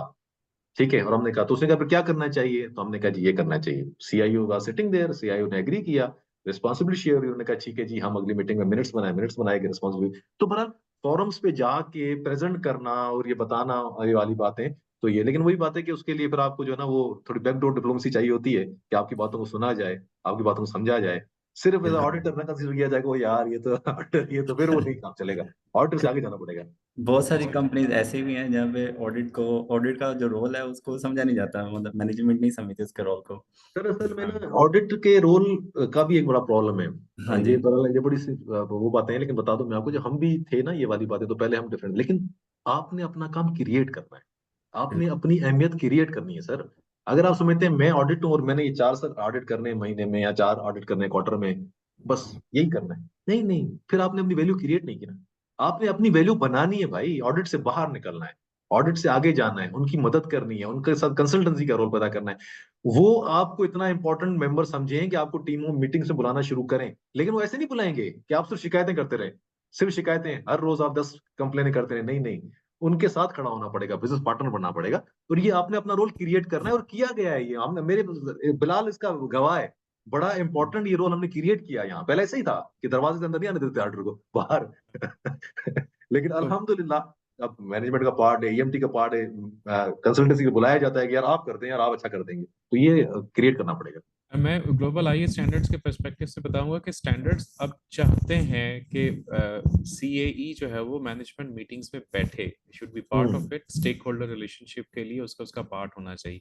अच्छा तौकीर, मैं थोड़ा सा इसको फर्दर भी ऐड ऑन करूंगा, जैसे तालपुर साहब बता रहे थे, जी सर, श्योर। मैनेजमेंट से ज्यादा मुश्किल जो है ना वो बोर्ड होता है मनाना। ठीक है, कि ये हमने AI अडॉप्ट करना है, या हमने ये फ्रेमवर्क, या हमने ये मॉडल प्रैक्टिसेस अडॉप्ट करनी है। तो जब आप इसके ऊपर जाएंगे तो इस पे there will be a cost of investment, और हर ग्रुप में, हर एंटिटी में there is a certain threshold जहां तक मैनेजमेंट की कैपेक्स अप्रूवल पावर्स होती हैं, उससे बियॉन्ड जो है वो बोर्ड के पास जाता है। तो जब आप बोर्ड के पास ये प्लान लेके जाते हैं ना, तो बोर्ड में जो है ना वो दे आर डायरेक्टर्स जो कि सेट होते हैं, दे आर डायरेक्टर्स जो कि पढ़े लिखे होते हैं। अगर आप ये बेंचमार्किंग करके लेके जाते हैं ना, क्योंकि एवरी डायरेक्टर वो बिजनेसमैन तो होता है ना, उसको वो 2 + 2 फिगर्स याद होती हैं। 4 फिगर्स याद होती हैं। तो जब आप उसे बताते हैं ना कि ये जो कंपेटिटर जिसे आप इंपॉर्टेंट समझते हैं वो ये कर रहा है, वो ये कर रहा है, फलां ये कर रहा है, फलां ये कर रहा है, तो वो इसको वैल्यू करते हैं काफी। It's just how you present and carry yourself. आपको खुद सब्जेक्ट मैटर के ऊपर कमांड होनी चाहिए, क्योंकि सवाल कोई भी आ सकता है, कॉस्ट पे भी आएगा, टाइम पे भी आएगा, एफिशिएंसी भी आएगा। और डायरेक्टर्स का फेवरेट सवाल, बंदे कितने कम होंगे जब एआई लगाओगे, ह्यूमन एलिमेंट कितना कम होगा। सो बी रेडी फॉर ये दो धारी तलवार है, दोनों साइडों पे जाके फिर आपको अपना वो बैलेंस आउट करके करना पड़ेगा। कि अगर हम वो, क्योंकि वो यही समझेंगे कि कंप्यूटर आएगा तो फिर सारी चीजें ना शुआओं के असर के तहत हो रही होंगी, तो वो कैसे मैनेज होगी। So these are intricate things you have to manage. तो एआई की अडॉप्शन ऐसे नहीं कि एक साल में हो जाएगी। ऑर्गेनाइजेशन मैच्योरिटी भी बहुत इंपॉर्टेंट है, रेडीनेस भी बड़ी इंपॉर्टेंट है। क्योंकि पाकिस्तान के कॉन्टेक्स्ट में अगर बात करूं तो ज्यादातर हमारे लोग अभी भी मैनुअल डाटा पे काम कर रहे होते हैं, मैनुअल फाइलें बनाते हैं, उस पर ज्यादा कंफर्टेबल है। तो वो जैसे मैंने ही साइन करना है, मैंने आई मीन कितनी ऑर्गेनाइजेशंस हैं जिन्होंने जो है वो लिया होगा, वो कौन सी होती है, वो डिजिटल कॉन्ट्रैक्ट्स हम साइन करते हैं उससे, मेरे अपने से नाम निकल गया उसका, सबने लिया होता है उसे, डॉक्यूसाइन। कितने ने डॉक्यूसाइन लिया हुआ है। How many are actually trading physically the contracts, कितना हम ट्रस्ट करते हैं डॉक्यूसाइन के ऊपर। It's very important. तो ये चीजें जो है वो ऑर्गेनाइजेशन या एवोल्यूशन ऑफ ऑर्गेनाइजेशन से भी ट्रैक होती हैं। तो अगर आप इन्वेस्ट करने जाएंगे और ऑर्गेनाइजेशन इन्वेस्ट नहीं करी, तो पहले तो आप ऑर्गेनाइजेशन को पुश करना है, उसकी आईटी को पुश करना है कि तुम जो है ना वो अपने आप को, बट एआई जाने से पहले आपको डिजिटलाइज होना पड़ेगा। तो फर्स्ट स्टेप इज डिजिटलाइजेशन। पहले तो चीजें लेकर आए ना, मैनुअल से चेंज करके कंप्यूटर बेस्ड करें, फिर आप एआई के बेनिफिट्स को भी शायद प्रॉपर्ली एक्सप्लोर कर सकेंगे। वैसे साहब इज अ क्वेश्चन कि अगर एक ऑर्गेनाइजेशन ISO 27001 सर्टिफाइड है, तो आईए का स्कोप बढ़ता है कि कम होता है? मेरे जवाब ख्याल सवाल आंसर में तो इतना बढ़ जाता है, क्योंकि अब आपको सिर्फ सर्टिफिकेशन है लेकिन उसकी कंप्लायंस भी रखनी है। आप लेकिन नहीं, असल में यार ये एक ना, आप समझ लीजिए ये फलसफा है, ये बड़ा जबरदस्त। आईएसओ 27000 या कोई ISO 90000 और जो whatever जो भी स्टैंडर्ड है ना, वो आपकी ना प्रोसेस की कंप्लायंस देख रहा होता है ना, प्रोसेस साइड देख रहा होता है आपके ना ट्यूनियर। अच्छा, एक तो है सामने से घर बड़ा जबरदस्त है ना, पेंट शेंट और बड़े टाइल शाइल लगे हुए हैं ना, अंदर भी कुछ है ना, अंदर भी वॉशरूम है, कुछ बड़ा स्टोर है, वो अलग है। वो आपने देखना है, वो आपको उधर ही रहेगा। ऐसा नहीं हो सकता कि आप जो है, लेकिन डेफिनेटली कि आप प्लेस करते हैं अश्योरेंस। डेफिनेटली अगर किसी ने अश्योरेंस प्रोवाइड की हुई है तो आप अश्योरेंस करते हैं, उसका रिस्क कम करते हैं, चाहे वो सेकंड लाइन हो चाहे थर्ड पार्टी अश्योरेंस प्रोवाइड हो, कोई भी हो, वो कम करते हैं।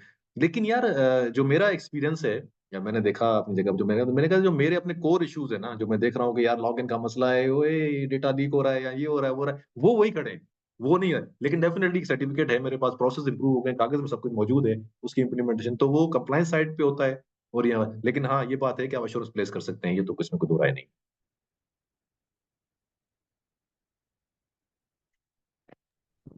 जी जी। और इसकी एक बहुत बड़ी मिसाल जो है वो जो CTD ISR है PTI की तरफ से, सो इट्स वो बहुत बड़ी मिसाल है। आई मीन अगर हम आप इंटरनल ऑडिटर से पूछेंगे, हमसे पूछेंगे, तो PTI जो रेटिंग देता है हम उससे एग्री नहीं कर रहे होते, क्योंकि PTI तो पास कर देता है लेकिन हम नहीं पास कर रहे होते सिक्योरिटी के ऊपर। ऐसे ही हाँ, दैट इज तो वेरी बड़ा इम्पोर्टेंट। बड़ा लंबा है, वो बड़ा लंबा जो है ना वो उसका। हाँ, उसमें भी 101 100 कंट्रोल्स, 101 या 102 में है कंट्रोल स्टेप्स हैं। लेकिन again that is again continuously evolving बस वो है। सर वो मैनेजमेंट असर्शन पे होता है ना, मैनेजमेंट। देखिए ना, there are lot of things. अब आप ऑर्गेनाइजेशन में अगर आपने IS में IT में सिक्योरिटी में इन्वेस्ट करने जाएंगे, तो आप DLP सोल्यूशन लेंगे, EDR XDR लेंगे, WAF लगाएंगे, PAM लगाएंगे, IPS IDS लगाएंगे। These things require investment. तो अगेन अब मैनेज सर्विसेज का कॉन्सेप्ट बड़ा कॉमन हो गया हुआ है कि आप जो क्लाउड प्रोवाइडर है उसे कहते हैं मुझे सारी सर्विसेज प्रोवाइड कर दो, तो इसमें फिर वो वैसे कहते हैं ना SOC एज अ सर्विस बेची जा रही होती है। तो लेकिन जो ऑर्गेनाइजेशन बेच रही है सर्विस, उसके लिए इक्वली इंपॉर्टेंट होता है। These are very important. An overview any overview about cyber security and role of IE? अच्छा देखें, we will have a very comprehensive session on cyber security जो कि इस later in month में होगा। अभी हमने सिर्फ information security को इसमें target किया है। We have touched upon cyber security to some extent, लेकिन अगेन वो आपको बताने का मकसद ये कि इंफॉर्मेशन सिक्योरिटी बहुत बड़ी फील्ड है, उसमें एक साइबर सिक्योरिटी भी है।